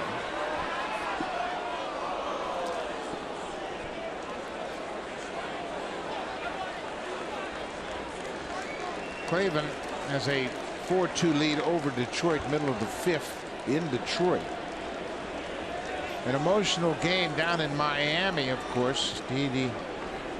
Gordon hit a home run to lead off the game, and all the Marlins are wearing number 16 and Fernandez on the back of their uniforms, and D. Gordon and Fernandez were very close, and Gordon circled the bases in tears. I saw him, the first pitch he hit right-handed. He's a switch hitter. He went up there right-handed to honor Jose Fernandez, and then switched around, hit left-handed, hit a home run. How about that? Martin swings and misses. One out here in the bottom of the fifth. Kirby Yates doesn't throw all that hard, but he's got a good breaking ball, and he'll throw it when he's behind in the count. 3-2, drops the breaking ball on Russell. Martin strikes out. Just the third strikeout tonight by the Blue Jay batters. They've done a good job of putting the ball in play. They've also drawn 5 walks. Troy Tulowitzki had a ringing double off the top of the fence in center field in the third. 17th double of the season. RBI number 78 as he drove home Jose Bautista from second.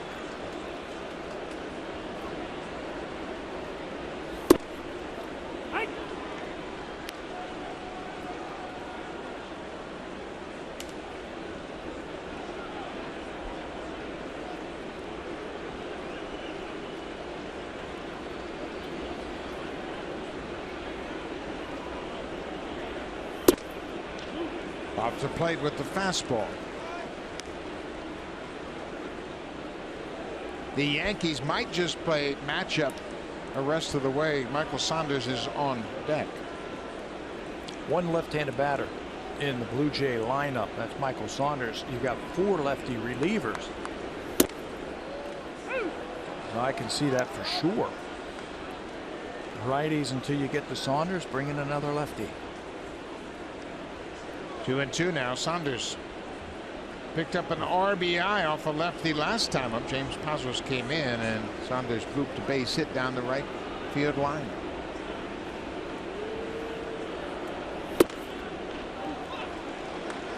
Kirby Yates thought that was a strike. 50-50 on that outside pitch. Trying to get that ball to come back to the outside pitch. Outside part of play, you can see on pitch tracker, there's look like they might be off the plate. 3-2, 1 out.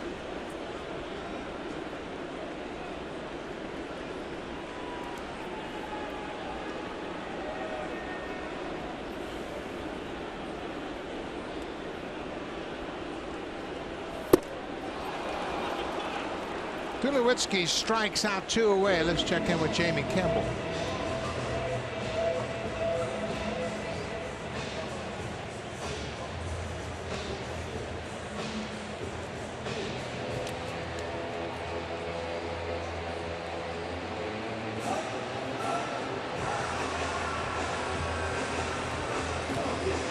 Kirby Yates is out of the ball game. He has a couple of strikeouts. He goes an inning and 2/3. This is Richard Bleier to come in to face Michael Saunders with 2 away.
game with 2 outs as Kirby Yates struck out Russell Martin and Troy Tulowitzki to start this inning.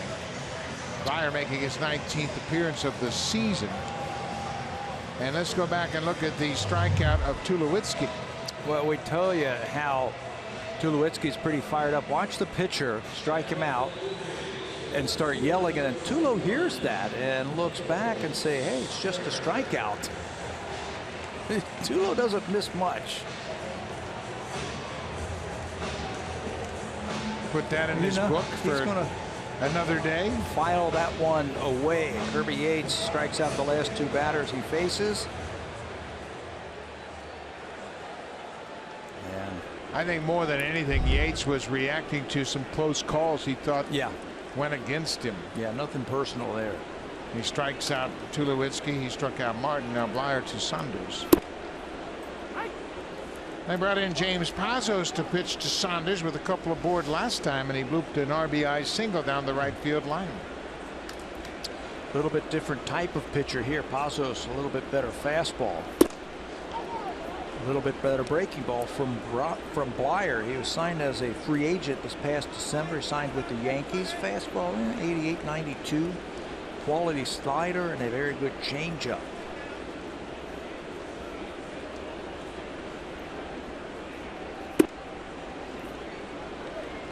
One and 2 now to Saunders. We're in the bottom of the 5th. The Blue Jays fell behind as the Yankees scored an unearned run in the 1st. Blue Jays tied it up with a bases loaded walk in the bottom half of the 1st. And the Jays scored 2 in the 3rd. Troy Tulowitzki with an RBI double. Michael Saunders an RBI single. And that's where we are here in the 5th. 3-1 Blue Jays trying to make it 4 in a row in this series. Sweep the 4-game series against the Yankees. Blue Jays have won 8 in a row against New York here at Rogers Center. Lost the first game this season here against the Yankees and haven't lost since. Jay Happ has the lead. He's in search of his 21st win of the season against just 4 losses. Popped up over near the Blue Jays dugout and back out of play.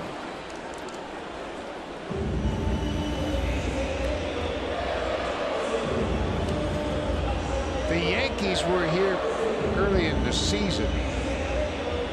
They came second week of April. They won the first game 3-2. And then the Blue Jays won the final 2 games of that series. Saunders strikes out. That ends the inning, and we'll go to the 6th. The Blue Jays with a 3-1 lead. Jay Happ looking to become a 21-game winner.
takes over defensively at second base, and it's a little bit concerning in this 3-1 ball game.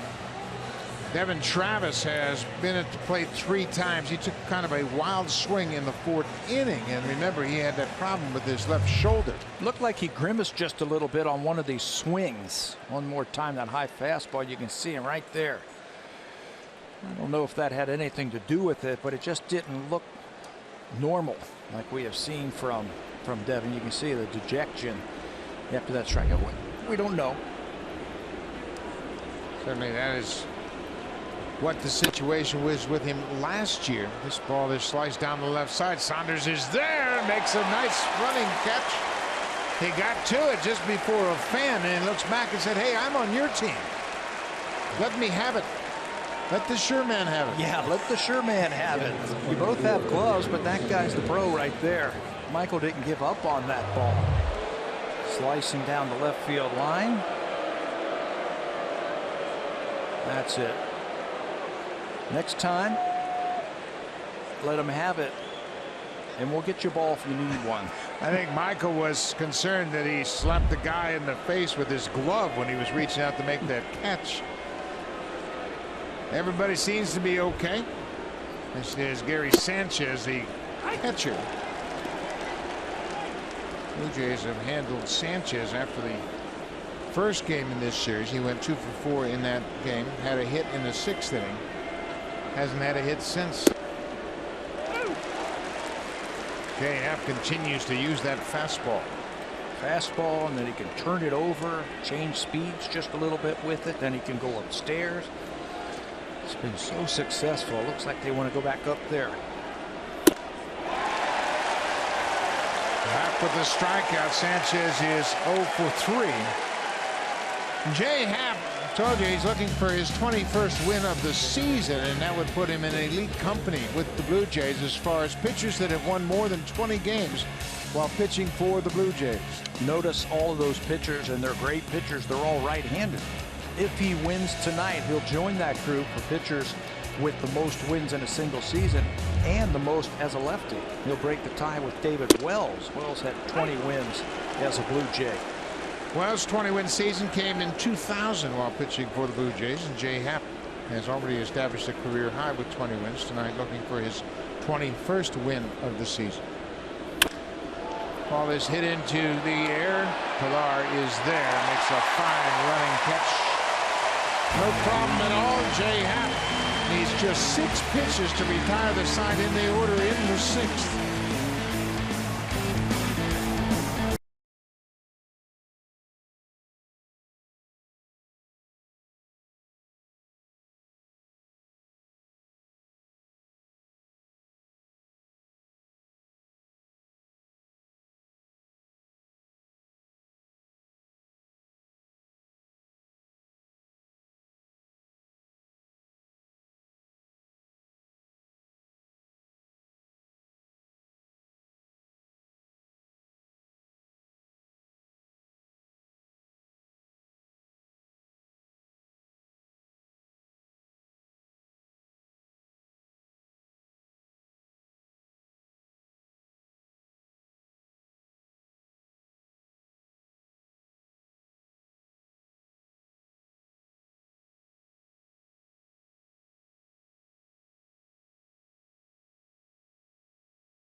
Blue Jays on Sportsnet. Presented by the all-new 2017 Ridgeline. A lot of things have changed, but one thing hasn't. Honda, official vehicle of the Toronto Blue Jays. Proud fan since 1977.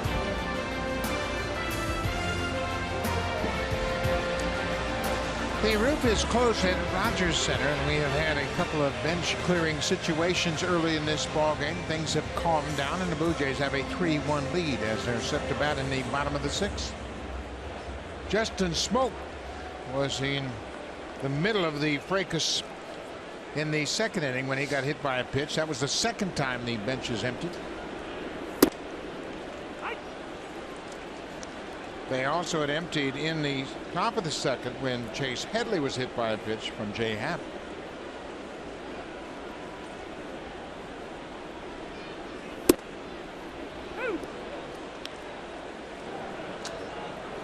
The parade continues for the Yankees. That's Blake Parker loosening up in the Yankee bullpen, and this was designed to be a bullpen game. The starter, Luis Severino, was ejected after hitting Smoak in the 2nd inning. He had been pitching out of the bullpen, so basically it's a bullpen day. Everybody coming out of the pen tonight for now Tony Peña's team. Joe Girardi out of the ball game. Mike Harkey, that's the pitching coach. He's normally in the bullpen. He takes over after Larry Rothschild got tossed out of this game.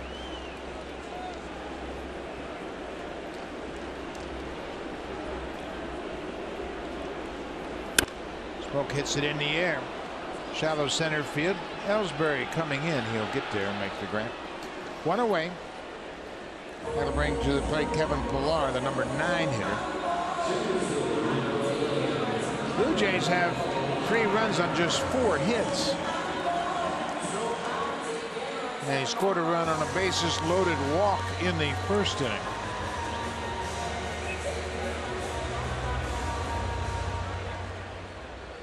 They got 3 hits in the 3rd inning when they scored the other 2 runs, and that's been it. Tulowitzki drove in a run with a double. Saunders drove in a run with a single.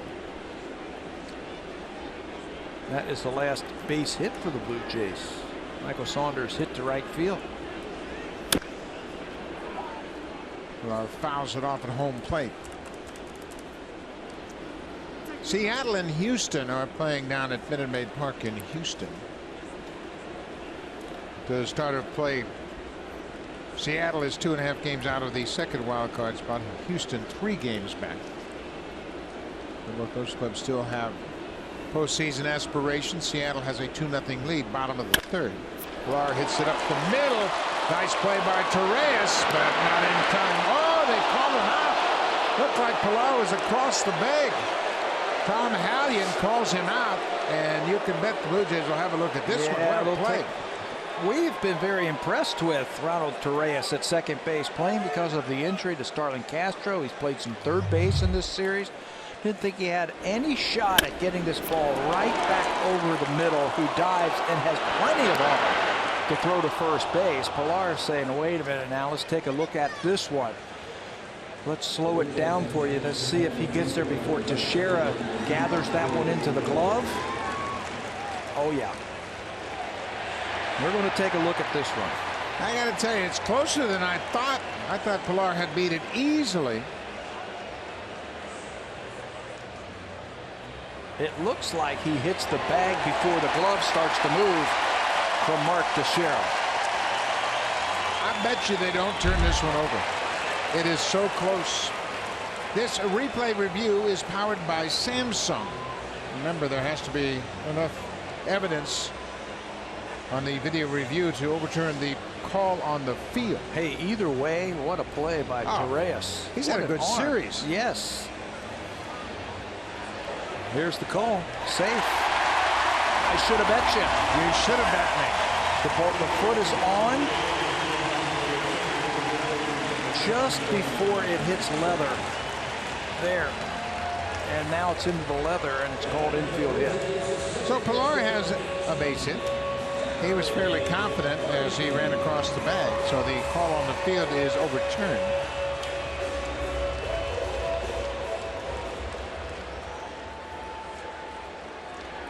A 1-out single for Pilar. Back to the top of the order. This is Darwin Barney, who entered the game as a defensive replacement. He took over at 2nd base for Devin Travis. Travis left the game. We're not sure why. He went 0 for 3 in the game, and as we get information, of course, we'll pass it along.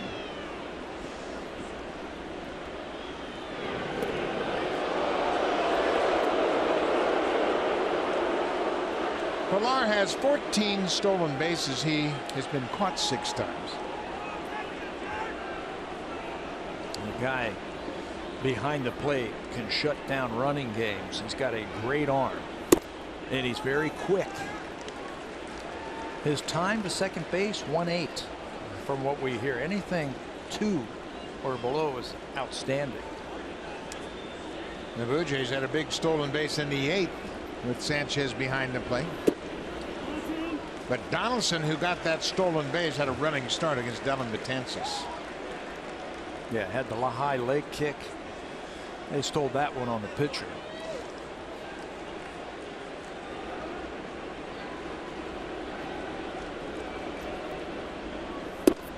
Pompey entered the game as a pinch runner in the 8th. He too had a stolen base, but he was picked off, and they allowed him to reach second out of the rundown, and he's credited with a stolen base. 3-0 count.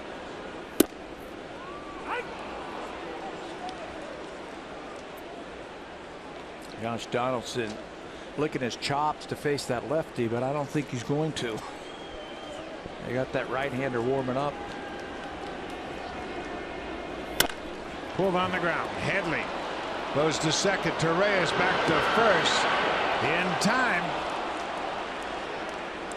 Barney hustling down the line. Tom Hallion calls him out to complete the double play. Blue Jays are going to take a look at this one.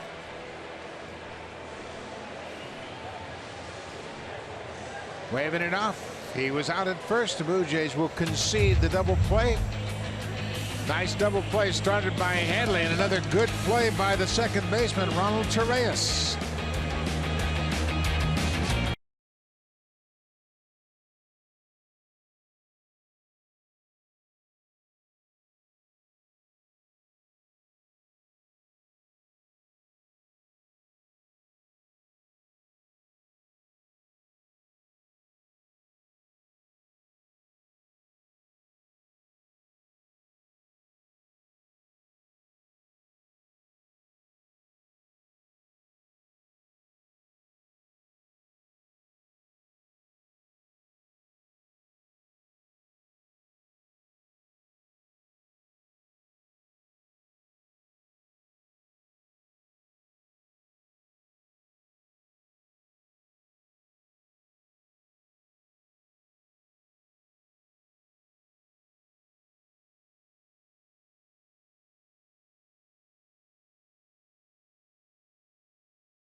One live streaming sports service delivers everything you've come to expect and more. Watch every out-of-market game live in true HD on over 400 supported devices. It includes a free subscription to @Bat Premium, the #1 app for live baseball. Blackout and other restrictions apply. Visit MLB.tv for details. We move to the 7th. Jay Happ was a first pitch to Chase Headley, and he rips it into left for a leadoff base hit. That's the first hit for the Yankees since the 4th. Mark Teixeira had an infield hit in the 4th. They've had 3 infield hits today, and now that solid single to left field, and just like that, 1 pitch into the 7th inning. It's like the bullpen is starting to move around for the Blue Jays. Going to be some different characters for the Blue Jays as Osuna and Benoit probably not available tonight. They've been pitching a lot recently.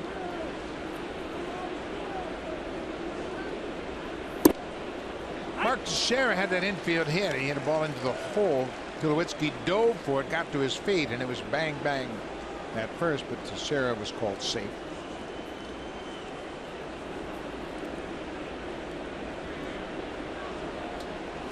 He's had a great career. 5th all-time home runs for switch hitters in Major League Baseball. Of course, Mickey Mantle is #1 at 536, then Eddie Murray at 504, Chipper Jones 468, Carlos Beltran at 420, and then Mark Teixeira with 407 home runs. Calling it quits in another week. This is his 14th season in the majors. He began his career with the Texas Rangers in 2003. He finished 5th in the Rookie of the Year voting. He had a 26 home run season his first year. He's had a terrific career. 5-time Gold Glover. He strikes out.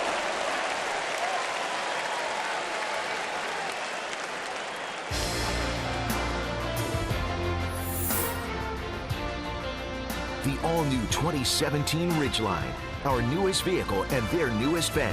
Honda, official vehicle of the Toronto Blue Jays.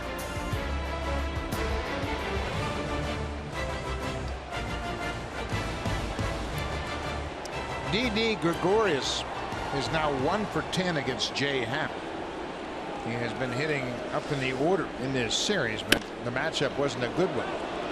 So he gets dropped down into the 7th spot. What a season he has had. Set career highs in home runs and RBIs.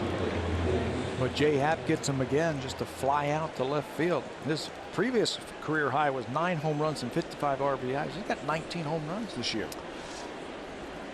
53 extra base hits.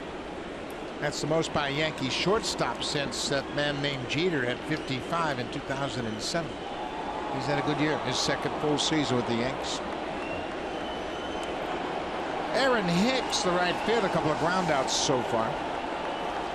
Headley with the leadoff single, still camped out over at first.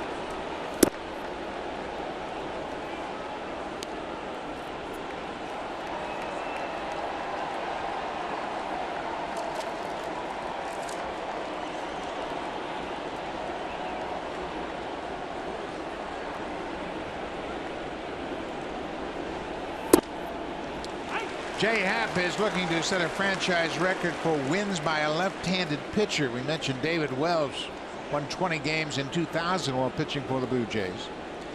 Happ has tied his career high tonight, making his 31st start.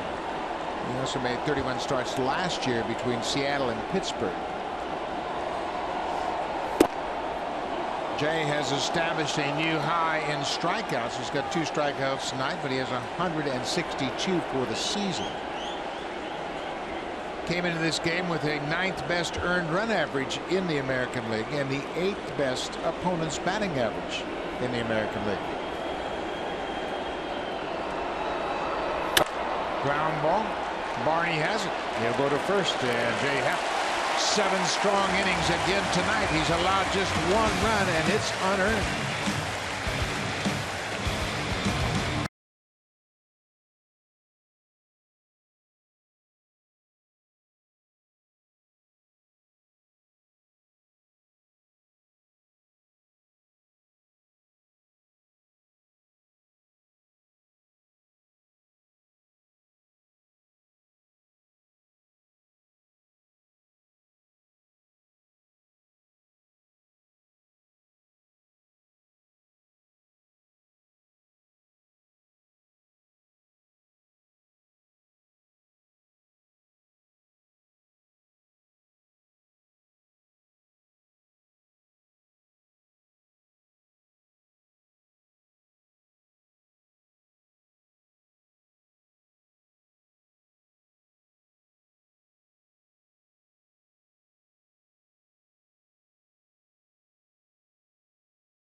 big boys have stepped up big time. Jose Bautista, Edwin Encarnacion, and Josh Donaldson. Look at their OPS over the last 7 days, and this is coincidental with the Jays winning 7 of their last 10 ball games. Think of the clutch hits also that they have gotten. Jose Bautista, I think he's hit 3 home runs last 7 days. The big home run in Seattle, the 3-run home run right here. Encarnacion with the walk-off single yesterday. He had a couple of home runs in Seattle. Josh Donaldson doing his thing. When these 3 guys hit, and we talked about that yesterday, the Blue Jays generally win. They're good hitters. They're run producers. They have good at-bats. The 3 of them have been on base 7 times tonight in their 9 plate appearances. New pitcher for the Yankees is Adam Warren. Those are his numbers between the Cubs and the Yankees. This is his 56th appearance of the season. Donaldson lifts one in the air to right. Aaron Hicks coming in. Still coming in. Gets there and makes the catch. 1 pitch, 1 out for Adam Warren.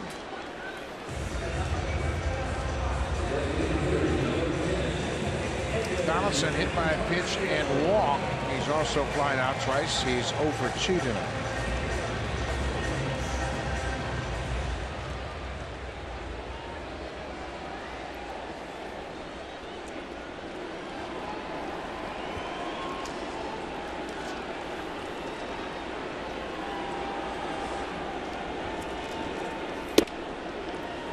Edwin has singled, popped out, and walked. Edwin this season has driven in 16 against the Yankees.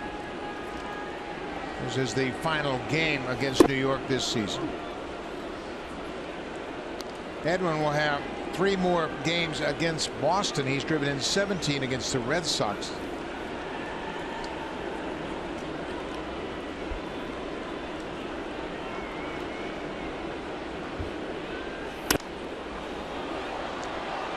A little bit long on that one. He has come up with some big base hits. He's hit 300 against the Yankees this year. Plenty of RBI opportunities. Just on 2 home runs. Those 16 RBIs, 2 home runs.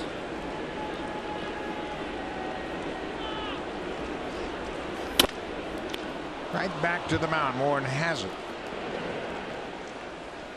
2 up, 2 down. Jose Bautista has been on base all 3 times he's come to the plate tonight, and that continues to extend his current active on base streak. 33 times he's been on base. Only Freddie Freeman of the Braves has a longer on base streak.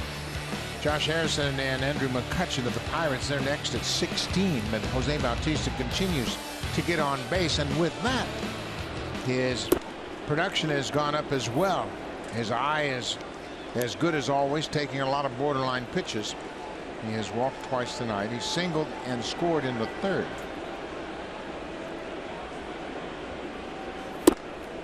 Most consecutive games reaching base at least once in 2016.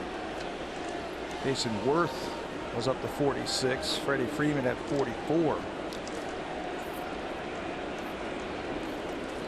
That's at least 1 plate appearance. Mentioned Bautista's career high in consecutive games reaching base, 37 straight back in 2014. He's just 4 shy of that. Well, when he has those high on base games, you know he's seeing the ball. He's taking his walks. He's not swinging at pitches like that out of the strike zone. He's being very patient, and when they make a mistake, he doesn't miss it. Jose's had RBIs in 4 straight games. The first time he's done that since last July. July 2015. Throws this one on the ground. That's a fair ball. Headley throws in time. Good inning for Adam Warren. 3 up, 3 down. We'll go to the 8th. The Blue Jays have a 3-1 lead over the Yankees, trying to sweep the 4-game series.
about Las Vegas on WestJet?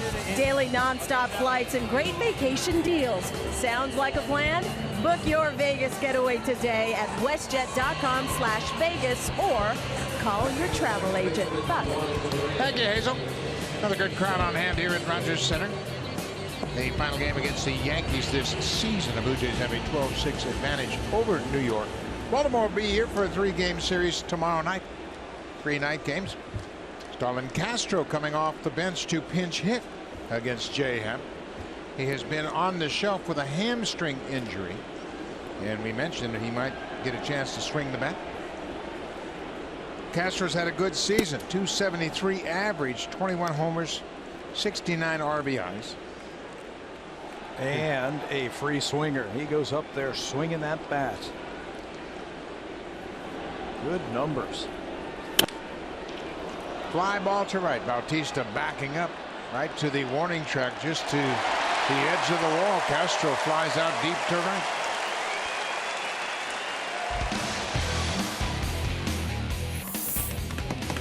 Swing for the fences and save during the DIY Expert Sale.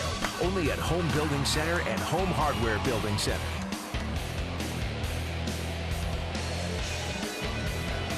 One out in the top of the 8th. Happ has allowed just 1 run tonight. It's an unearned run. It happened in the first. The Blue Jays starters have put together a streak of 10 straight starts, limiting the opposition to 2 earned runs or less. There has never been a streak of more than 10 games allowing 2 earned runs or less by Toronto starters in club history. Think about the great starting staffs that they have had here, the World Championships teams and the playoff teams in the 80s for this team. That ball misses up and in. Double barreled action for the Blue Jays. The righty, of course, is Joe Biagini. The lefty, Brett Cecil. Cecil's really been throwing the ball well lately. I think John Gibbons wants to keep that momentum going.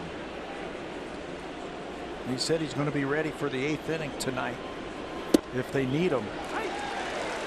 You were just talking about some of the numbers for the Blue Jays recently for the starters. I think that's another effect of that 6-man rotation that the Blue Jays went to for a few weeks, where everybody was able to catch their breath, and now they've been working on regular rest. It's like they've caught a second wind. 3-1 on a close pitch.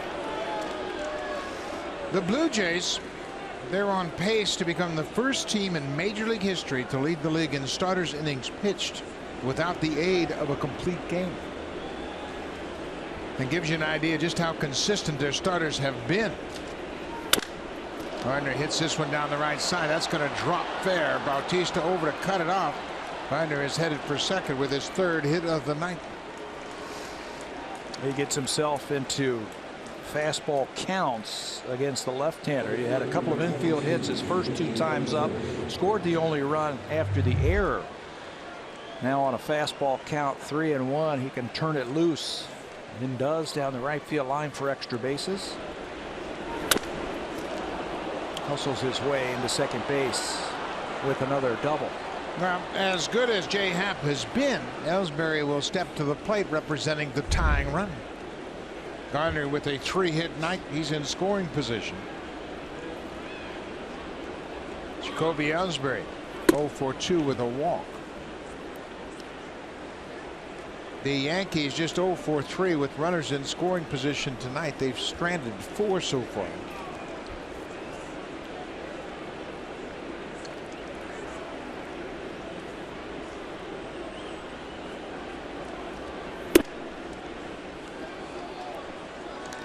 Gary Sanchez is on deck. That's going to be interesting, whatever he does. You can see Gibby motioning to Russell Martin. Whatever happens to Ellsbury, do you want the righty to face Sanchez, or do you want the veteran Happ to face him? Happ has handled Sanchez very well tonight. 0 for 3, couple of groundouts and a strikeout.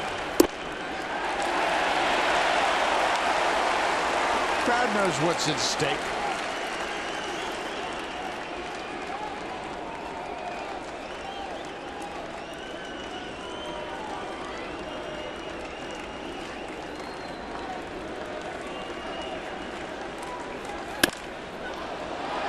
base hit over Tulowitzki into the outfield. Gardner's going to score.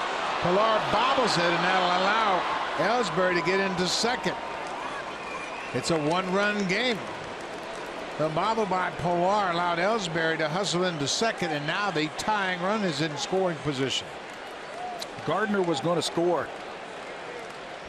And John Gibbons wants the right-hander to face Sanchez. Gardner was going to score on that base hit. Ellsbury looked like he was going to stop.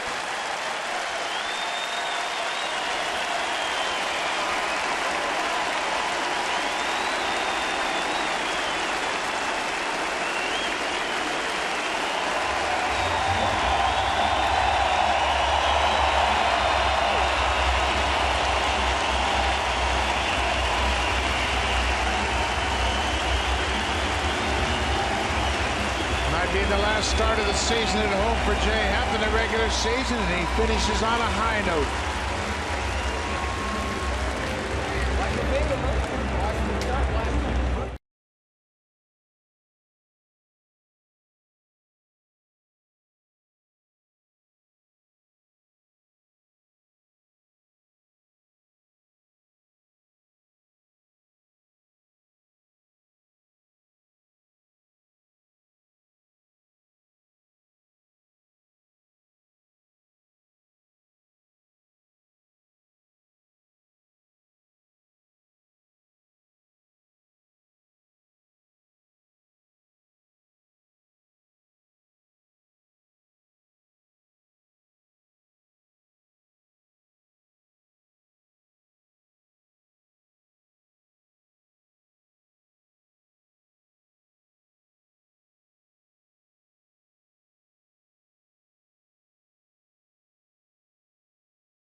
Oftentimes it's Jacoby Ellsbury and Brett Gardner that are doing the damage for the Yankees when they play the Blue Jays. That line drive just beyond the reach of Tulowitzki. It's short. Almost comes up with it. Gardner's going to score with his speed. The outfield playing deep.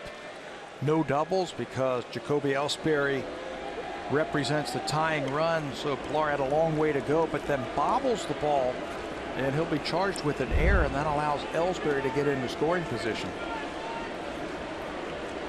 Joe Biagini comes into the ball game, taking over for Jay Happ, his 57th appearance, and he's had a very good rookie season. And this is meaningful innings now.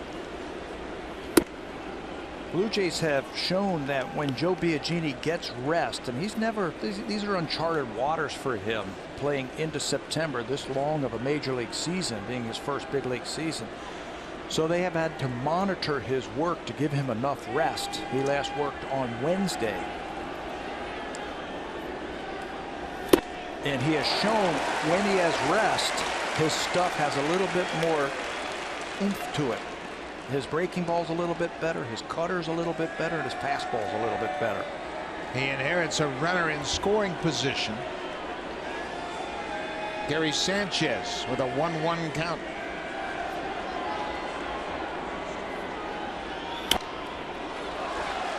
Blue Jays have handled Sanchez in the final 3 games of this series after he started out 2 for 4 in the opener.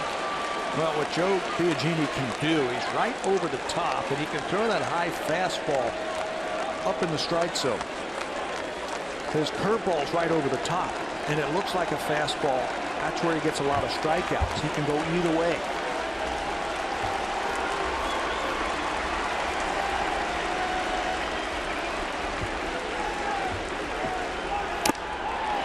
Sanchez gets a piece of it. Here we are on the 26th of September. Jay Happ in line for his 21st win. Needs some help from the bullpen right here. But Joe Biagini has never stopped working on his delivery. Every day when everybody else is in the clubhouse, Joe is out in the bullpen, shadowing his delivery, making sure his mechanics are in order. Broken bat to right. Bautista charging hard. He'll get there. Sanchez 0 for 4 again tonight.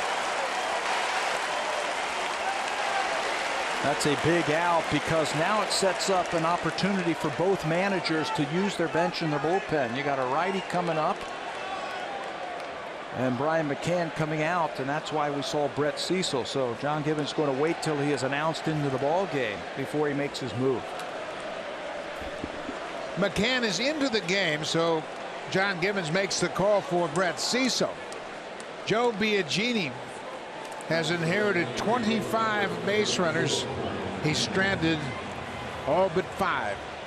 Brett Cecil on to face Brian McCann.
Into the ball game. The tying run is at second base. He inherits Jacoby Ellsbury at second, his 51st appearance of the season, and he has thrown much better lately than those numbers might suggest. Yeah, just 8 walks this season in 34 1/3 innings. He's got 2 types of breaking ball: get me over curveball and a wipeout finish off type of breaking ball, a little bit harder.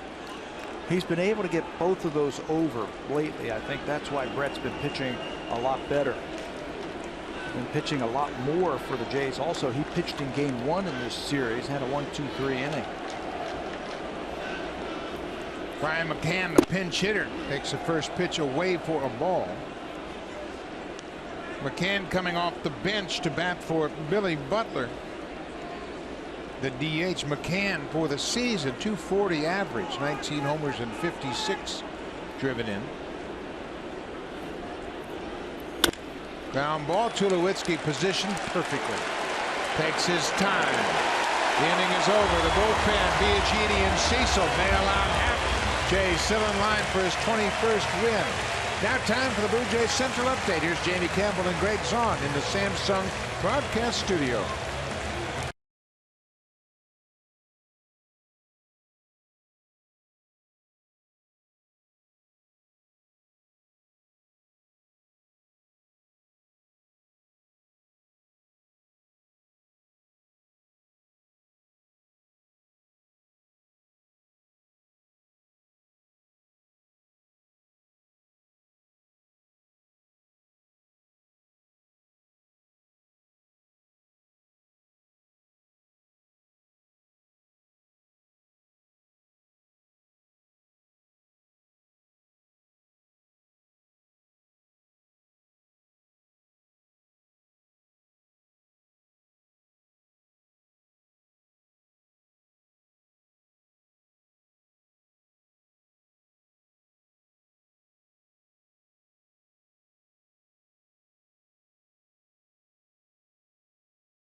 terrific outing, and he's had a career season, and he caps it off with his final home start here at Rogers Center during the regular season.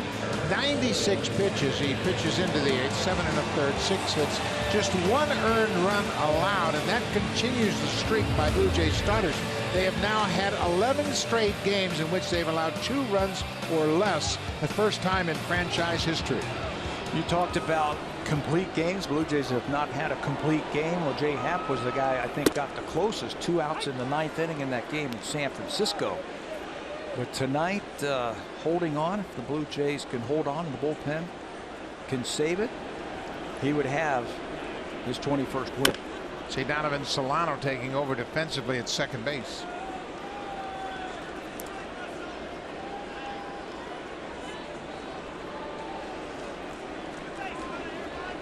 Starlin Castro pinch hit for Ronald Torreyes, the starter at second, and now Solano takes over.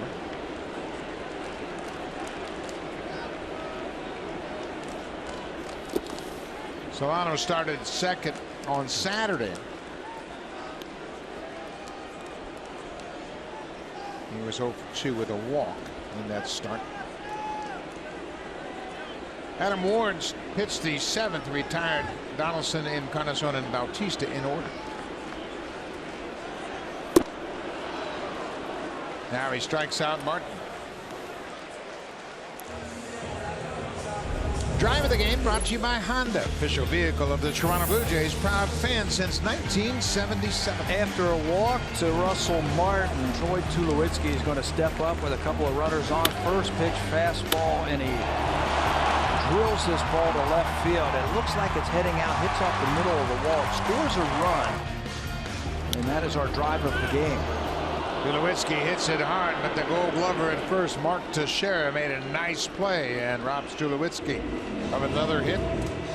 Teixeira's final game for his career here at Rogers Center. And he's won 5 Gold Gloves. His last one was in 2012, and he shows you why. Basically the only infielder on that side of the diamond. Tex picks it. Been a joy to watch him play for the last 14 years. I had the distinct pleasure and honor of managing Mark Teixeira in 2006 on Team USA in the World Baseball Classic, and what a class act he is. He's had a terrific career coming to an end. Teixeira playing in his 72nd game here at Rogers Center. Michael Saunders had an RBI single in the 3rd inning. With 3 runs the Blue Jays have scored. Well, it's time to fire up the Grilly. Jason Grilly loosening up. You saw Brett Cecil get the handshake from the skipper, so Grilly will come in to pitch the 9th.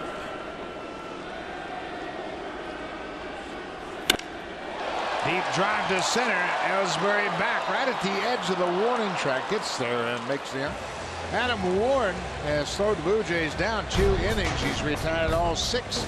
We'll go to the 9th. The Blue Jays have a 3-2 lead. Here comes Jason Grilly.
authority of Rogers Blue Jays Baseball Partnership and may not be reproduced or retransmitted in any form.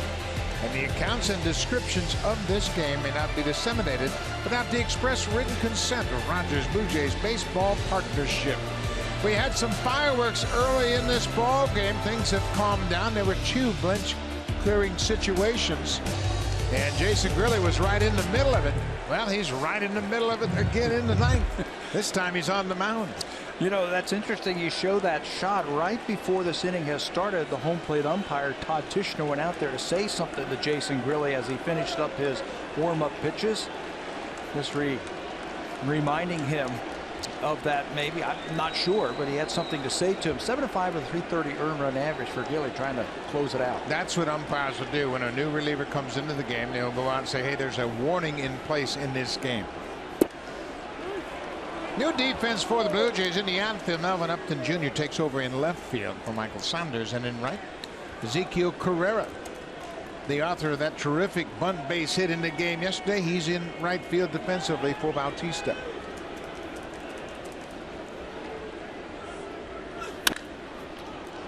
Knocked down by Smoke. He'll go to the bag. He robs Headley of an extra base hit by guarding the line. 1 out. Now for a preview of what's coming up on Sportsnet Central. Here's Ken Reed and Ivanka Osmat.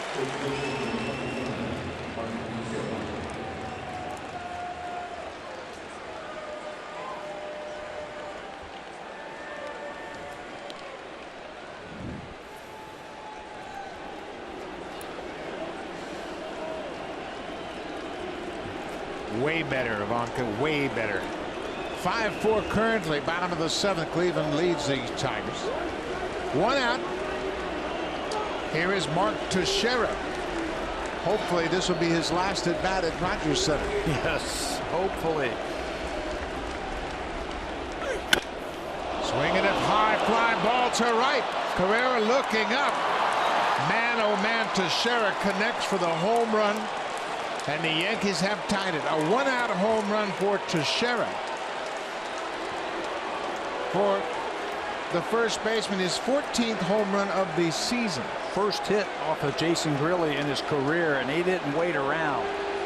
First pitch fastball up, and with that classic swing where he drops that back shoulder a little bit and gets the ball in the air, he ties this game up with 1 swing. Teixeira's 17th career home run here at Rogers Center. And you can see out over the plate, and he had that patented uppercut swing and connects for the homer. That ties it up. So Jay Happ will end up with a no decision.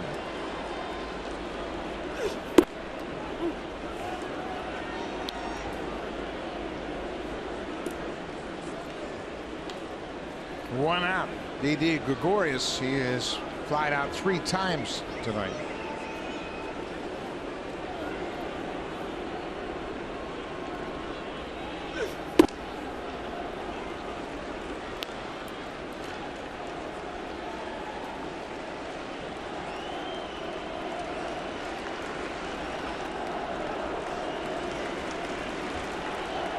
Mark Teixeira ties it up with his 14th home run of the season.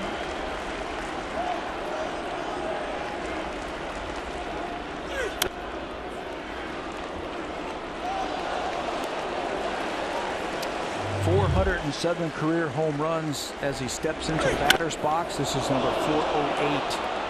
5th all time for switch hitters. And really a no doubt about it home run.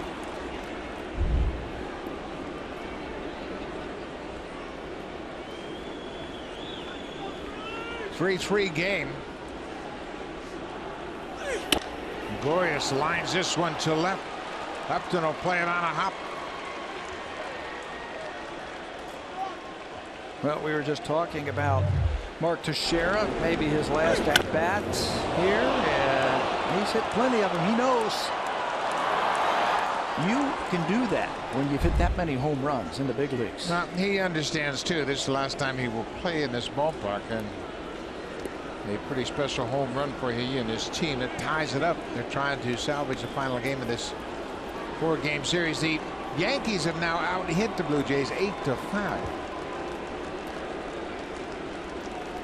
to share. That's the only home run in this game.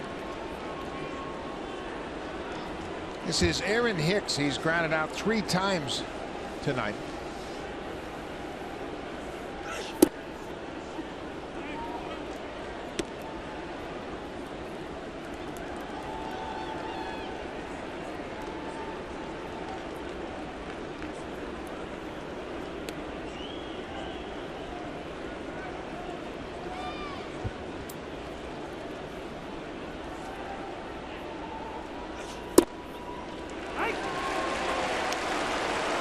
Bullpens have been prominent all night long. Dylan Betances for the Yankees gets up and starts to get ready to loosen up, it appears. Betances pitched an inning plus a batter in the game yesterday.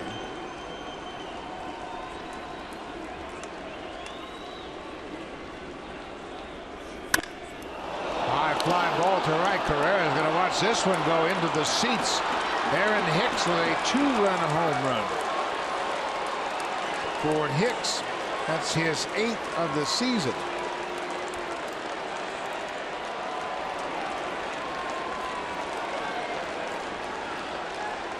Four hard hit balls in a row to start this inning. Gregorius singled, and it looked like a breaking ball to Hicks. Got it out in front, and the Yankees have struck with 3 runs here in the 9th inning. Hicks with his 8th home run of the season.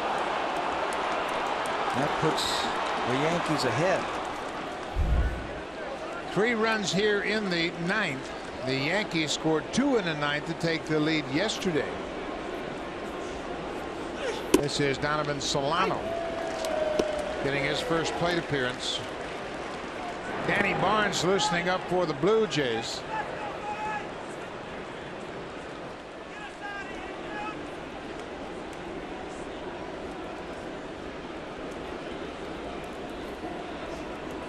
Hicks back in the lineup after missing a day because of a groin injury.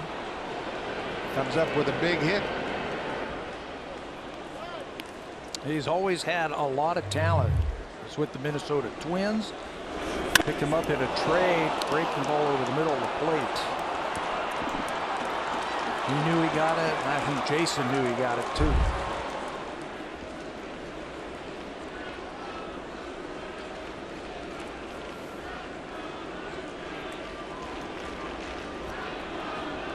Owen Chu. Outside.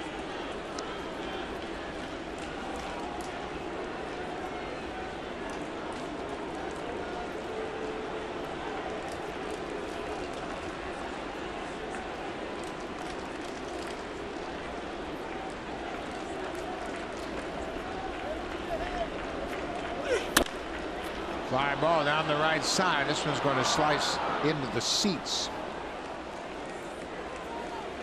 Jason's been such a big part of this ball club in the time since he's joined the team. He came over, made his first appearance on May 31st, and he's really solidified the bullpen. But his last 11 appearances been kind of tough. 9 innings, 9 hits, 9 earned runs, and 4 home runs. 4 home runs, 19 holds over that stretch. His first in the American League since being acquired. But like you said, the last few, the opposition has been able to get to him. 1-2 to Solano. Outside now, 2-2.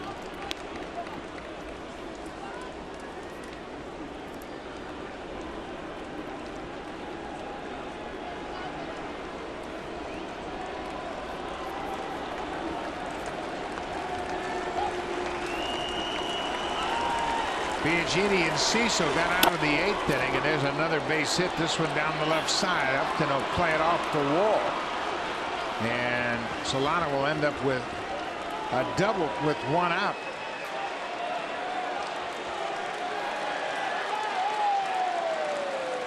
So Jason Grilli gets the first man, and Chase Headley, a nice defensive play at first by Smoke, and then 4 straight hits. 2 home runs, a double, and a single.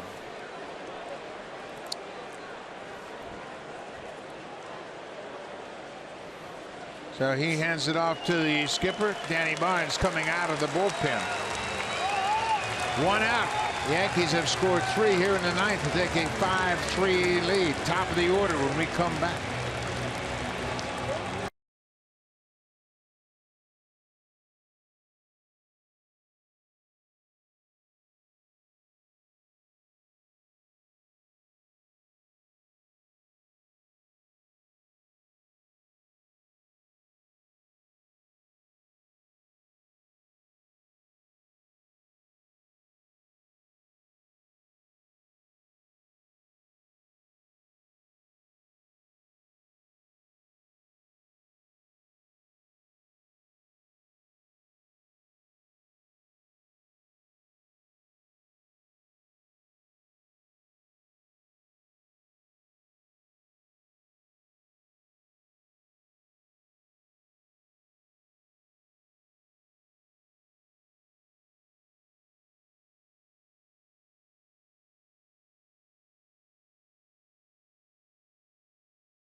Mark Teixeira hit a home run with 1 out. That tied the game.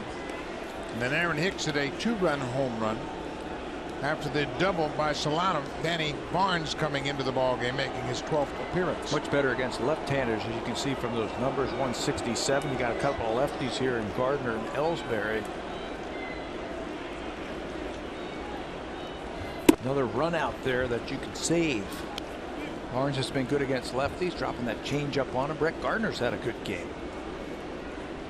After a disappointing season against the Blue Jays, Gardner bounces back with a 3-hit game, including a double. He scored a pair of runs.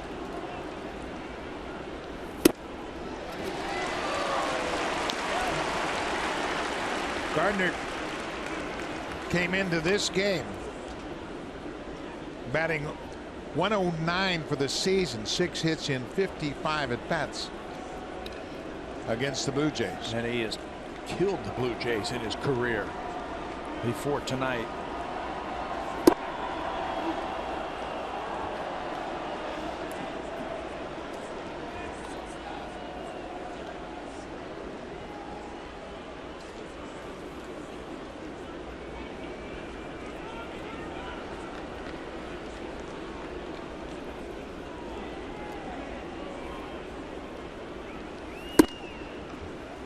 Upstairs, 3 balls and a strike to Brett Gardner. Jacoby Ellsbury had an RBI single in the 8th.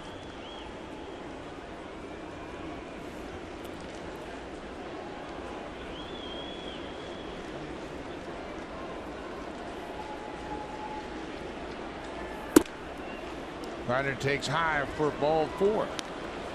So Barnes walks the first batter. Mark Teixeira is retiring at the end of this season, and with 1 out, he connects on Jason Grilli, and he flips the bat, and you got to believe he's thinking, I don't know, that might have been my last one. And you can see a smile of satisfaction. He tied the game up with that 1-out home run. Well, if you're a Blue Jay fan, you hope it's not his last one, because they're playing Boston and Baltimore to finish out the season. You hope Big Tex can hit a few more at Yankee Stadium. He hasn't played much lately. He started in the game last night and once again here tonight. Runners at first and second, 1 out. Ellsbury fouls it back. Ball in his strike. Ryan Tepera loosening up. Remember, the Benoit and Osuna tandem not available to John Gibbons tonight. They've been pitching a lot. On the most recent trip, Osuna pitched an inning and a third in Seattle on Wednesday, and then another 4-out save in Anaheim. Roberto threw an inning yesterday. Gave up a couple of runs on 3 hits. Threw 19 pitches yesterday. So he was shut down here tonight. 2-1 to Ellsbury. Ground ball, base hit. I don't think Smoke saw it. Carrera's going to third. Gardner will slide in there, and now they've got Ellsbury off the bag, but he'll get back safely. Another run for the Yankees. Ellsbury's second RBI. I think Smoke kind of got blocked out by the base runner. And then when he went to try and get the ball, looks like he slipped just a little bit. The runner Gardner's right in front of him. Watch him at first base. He goes for it, and there's the slip. Loses his balance, and that ball ends up in right field for a base hit. Solano comes in to score. It's a 4-run inning for New York. Gary Sanchez, he lined out in the 8th to right field. Ellsbury at third. There goes Ellsbury, and Sanchez hits it in the air. If Pilar can catch it, he can make a double play. Here's the throw to first. It is off the glove, and Gardner comes in to score. Pilar made a heck of a catch, diving to catch the ball. He knew he had a shot at Ellsbury, but Smoke couldn't handle the one-hop throw from center, and Gardner comes in to score on the sac fly. And it'll go down as a sacrifice fly, but this could have been a double play. Ellsbury rounds the bag. Pilar makes an outstanding catch and throws, comes up firing. It's a short hop, and Smokey can't come up with it. Well, what a play by Pilar in center, and then the wherewithal to come up throwing accurately, but it's just an in-between hop, and Ellsbury's safe. Martin was going to try a pickoff at first, and then ball goes off his glove. Ellsbury moves to second. What a catch in center field. Right to his glove side. But look how quickly he's getting himself in position to pop up and make a throw to first. Gardner comes in to score. Sac fly for Sanchez, his 39th ribby. Martin charged with a pass ball. This is Brian McCann. McCann entered the game as a pinch hitter in the 8th. Cecil got him to ground out to end the 8th. He's the 9th Yankee to bat here in the 9th.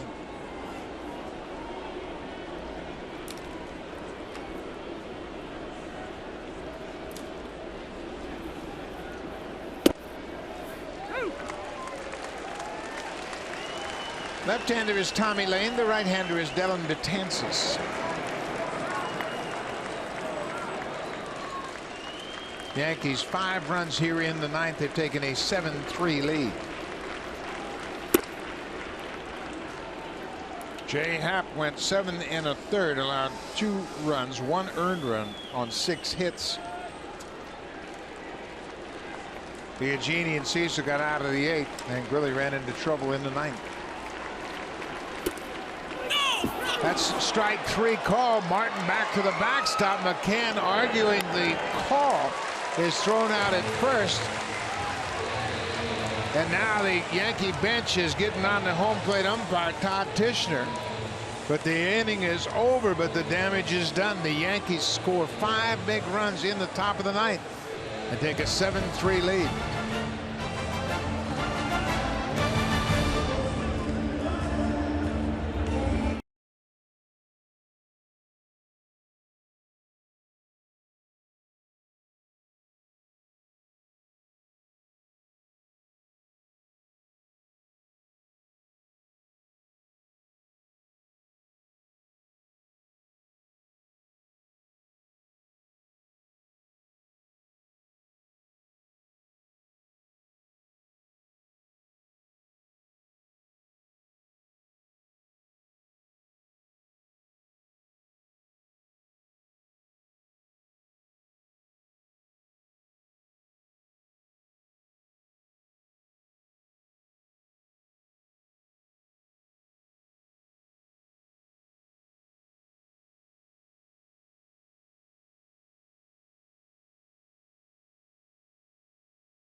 The Sportsnet app lets you stay up to date with the latest scores, breaking news, game highlights, and analysis of Canada's team. Plus, never miss a single pitch with our in-depth live game tracker, available on iOS and Android devices. Buck. Thank you, Hazel. Well, the Blue Jays, they got their work cut out for them. They trail by 4 as they set the bat in the bottom of the ninth. Alan Betances, he threw 33 pitches in yesterday's game when an inning plus a batter was charged with 2 runs on 1 hit, a couple of walks, and a couple of strikeouts. Are you surprised he's in this game? I thought once we saw Tommy Lane up that they might bring in the left-hander with a 4-run lead, and if it got close, then Betances would be in. But the Yankees are saying, you know what, enough of that. We've lost too many games in this series. Let's bring in the closer right now. We want this W. Betances will face Smoke Pillarin in the top of the order.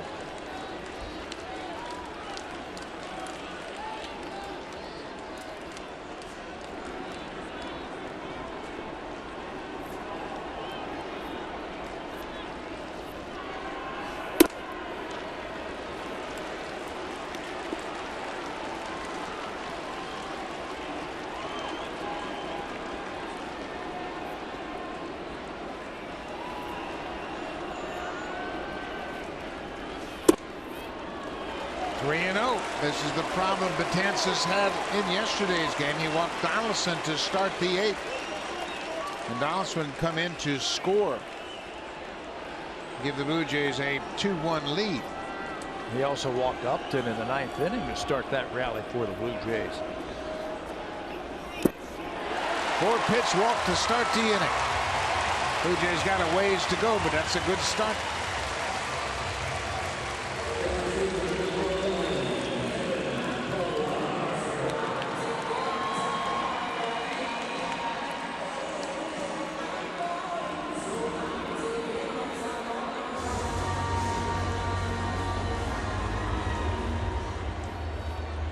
Kevin Pillar had an infield single his last time up. It was originally a 4-3 ground out. The Blue Jays asked for the video review, and the call was overturned. Ronald Torreyes made a terrific diving play up the middle and threw to first. Pillar was called out, but as we said, the call was overturned on video review. Pillar bunts it up the first base line. Betances bobbles it in. All hands are safe. What a heads-up play by Pillar.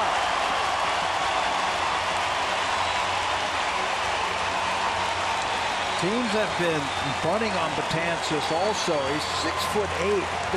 He's a large man and doesn't move around all that well. They're forcing him to throw to first base. They're bunting on him, and this one is going to work out for Pillar. It's a perfect bunt on a perfect pitch. The breaking ball up the line, and you can see how Betances gets over there, tries to barehand it with the ball still moving. That's his first mistake, and then slips and falls. That was his second mistake, and Pillar's going to be on first base. It's an air charge to Betances. Obviously, he goes with the glove and makes the play. He's got time to throw Pillar out, but Kevin Pillar heads up play. First 2 runners reach here in the 9th. Get one more guy on, you got a grand slam. You're within a grand slam. Darwin Barney entered the game as a defensive replacement in the 6th. Jose Bautista's not in this game. Remember, he was lifted for a defensive replacement. That didn't make any sense at all. The spin move, Betances just trying to slow things down. Nobody out. All the way back to the backstop.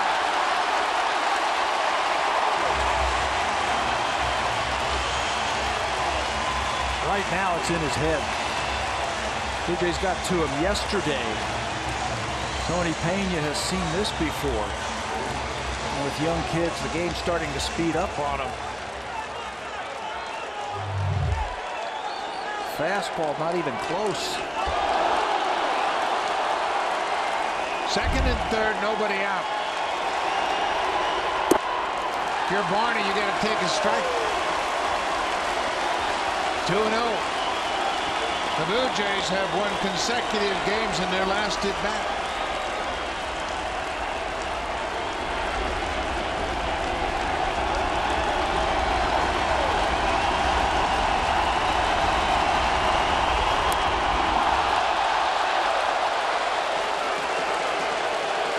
Now you might have to take 2 strikes.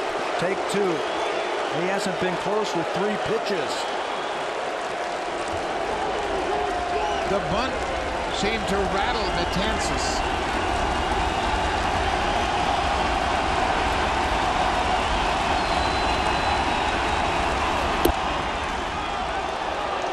He throws a strike.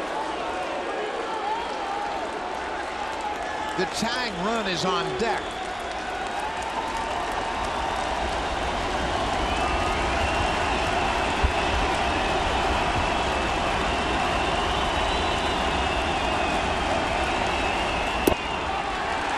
Load the bases. Nobody out.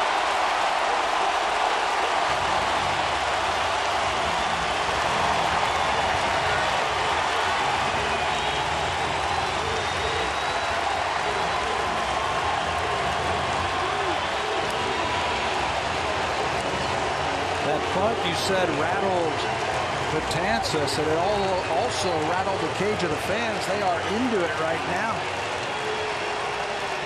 They got to do something to calm it down, and I think they're going to make a pitching change. Betances is out of the game. That's the third base coach, Joe Spada, who's making the change. Tommy Lane, the left-hander, to come in to pitch to Donaldson. Interesting move.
Then he committed an error on a punt by Kevin Pillar, and then he walked Darwin Marney. Didn't retire a batter and has loaded the bases. Tommy Lane, a left-hander, in to pitch to Josh Donaldson, and after the warm-ups are completed, he calls his catcher out. 60th minutes of the season for Lane, Boston and the Yankees. Yeah, he made 34 of those with the Red Sox this season. He is 0-1 with a 377 earned run average for Boston. They got rid of him. The Yankees picked him up, put him in the bullpen. He's a veteran. He's been in these situations. He's not going to get rattled. But he doesn't have the type of arm that Dylan Betances has. Josh Donaldson has 3 career grand slams. 2 this season. Josh hit a grand slam off Joe Kelly on the 8th of April. Right here, and then took Zach Eflin deep of the Phillies on June 14th. His other grand slam was against Chris Sale. Look at that. The batting average 448 with the bases loaded. The pressure is on the pitcher to come to you.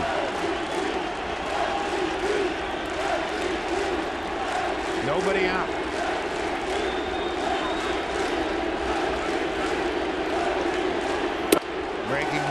side.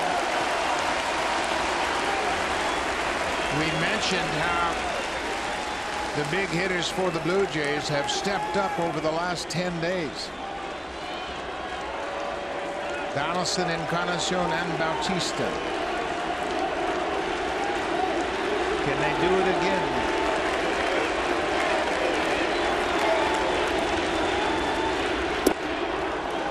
That's his best pitch right there. That slow breaking ball. He's going to bring it back to the right-handed batters. It looks like it's going to stay outside. Don't give up on it.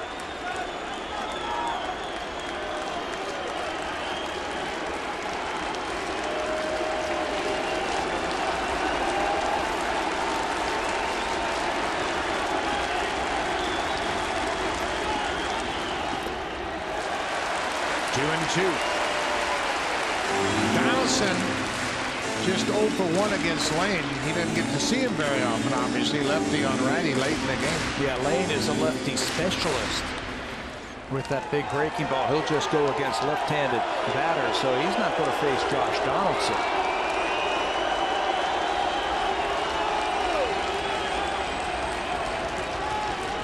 Two balls and 2 strikes.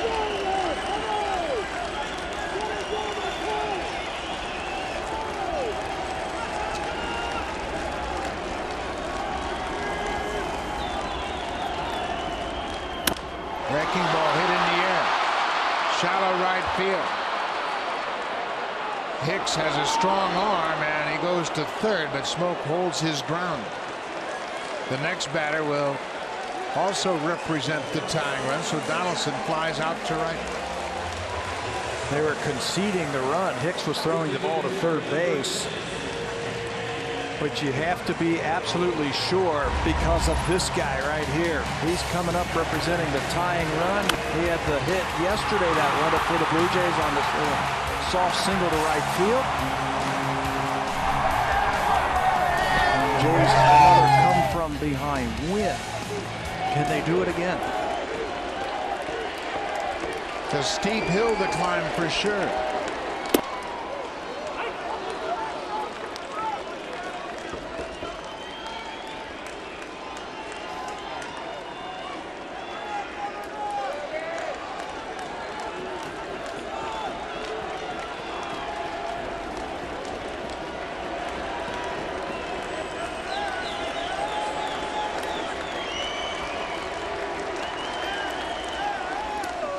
Nice block by Sanchez. New York has a 4-run lead. It's 7-3 Yankees. Yonder Navarro has grabbed the bat. He's moved out on deck.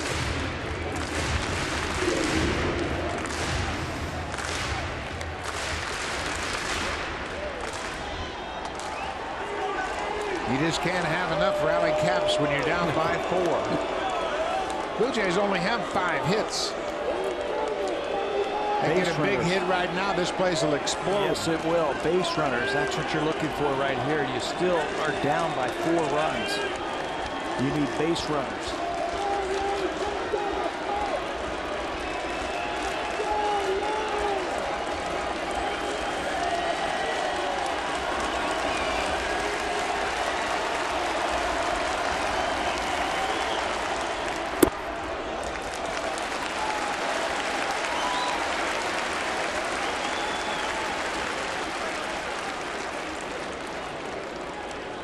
Remember, Bautista was lifted for defense in the 9th. Carrera put into his spot, and now Navarro has come out on deck to bat for Carrera. 2 balls and a strike. All breaking balls. That's what you're going to get from Tommy Lane. Look for it.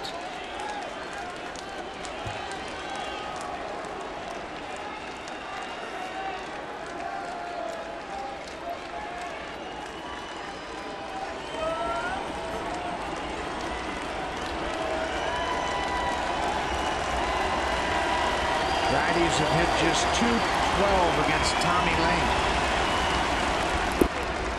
He hasn't given up a home run to a right-handed hitter this season. Just allowed 1 home run. That to a lefty.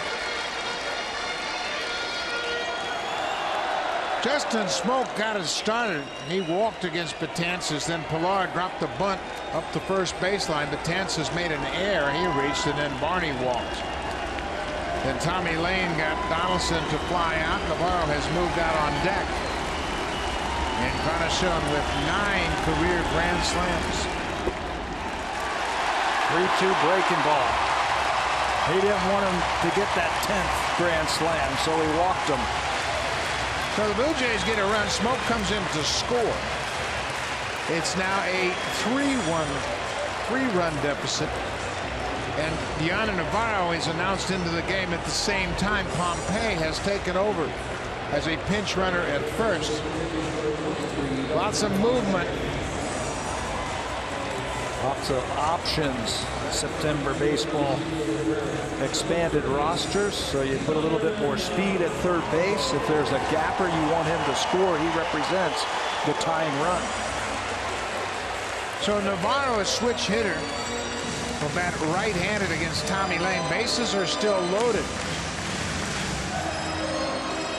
Navarro, for the season, 0 for 6 as a pinch hitter. He's 0 for 3 as a Blue Jay coming off the bench.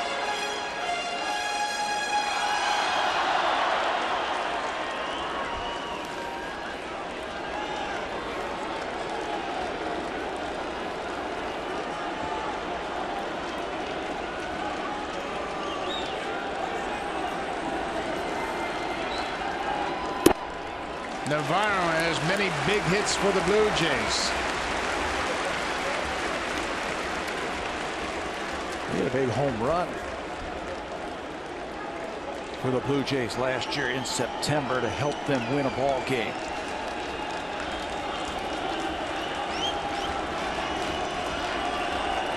Yonner has 3 career pinch hit home runs. He got a fastball and takes a strike. Ball and a strike now, 1 out. Tommy Lane in relief of Dylan Betances, who started the inning.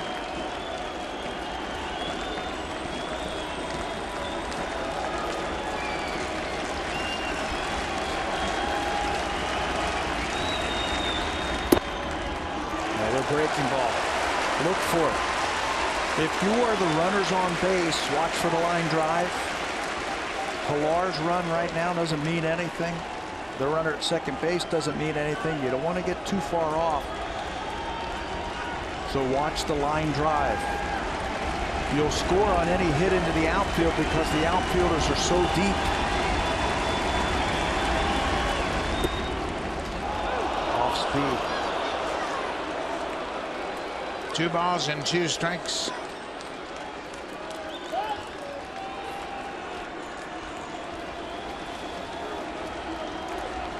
Pilar's at third, Barney's at second, the pinch runner Pompey at first. Pinch hitter Diana Navarro. Fly ball. Shallow outfield. Long hit for around. He can't make the play. Pompey is safe at second. Pilar comes in to score. They were back in the no doubles defense. Pompey with a terrific piece of base running.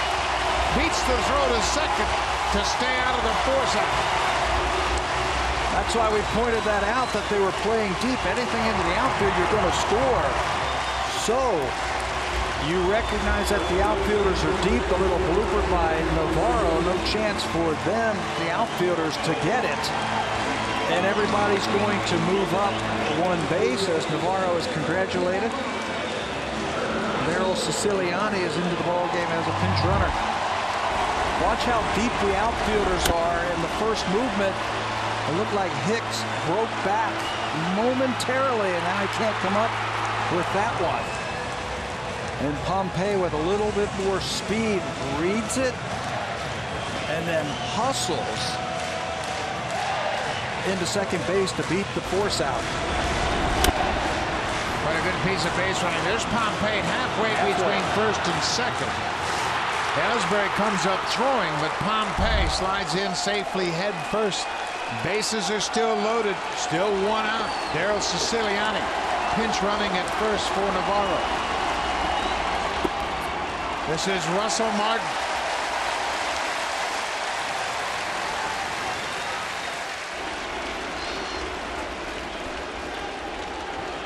Tying run at second.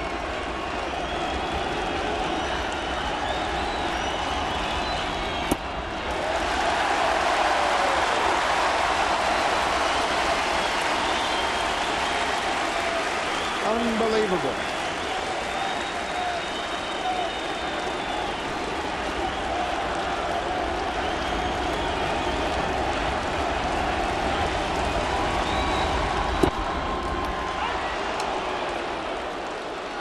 Two and one out. Russell had a bases loaded walk in the first. He walked and scored in the third. He has since struck out twice. He gets a left-hander this time where that breaking ball is going to be coming into him.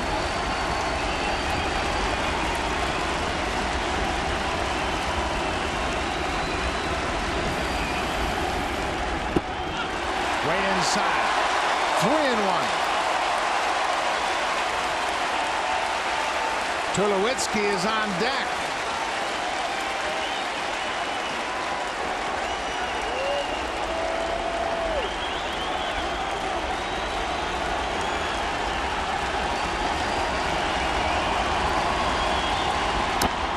Little squiver out in front of home. Tommy Lane goes to the plate and puts his glove on it and forces out Barney. A heads-up play by Lane as he and Sanchez came together, collided. Lane fielded it and then tags home plate with his glove. What a heads-up play by the veteran Tommy Lane. There was almost a collision out in front of home plate. This one off the end of the bat by Martin. Sanchez comes, he wants to play, but there's Tommy Lane picking up the ball. He knows he has no chance at first base, so I'm going to touch the plate just ahead of the slide by Darwin Barney. What a heads-up play. Terrific play. Martin with a little squibber out in front of home. Sanchez comes out and gets out of the way of Lane, and then he tags home plate with his glove just ahead of Barney. They came that close to colliding, the catcher and the pitcher. That would have really been something. So now Troy Tulowitzki.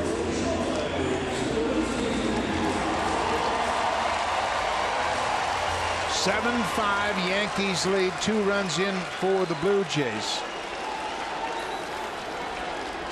Tulowitzki 1 for 4.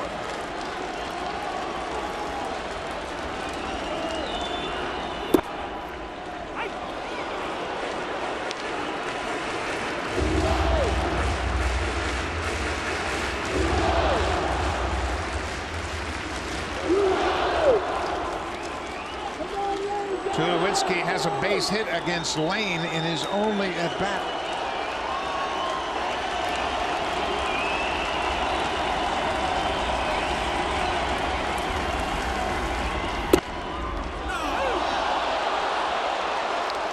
No. 0-2.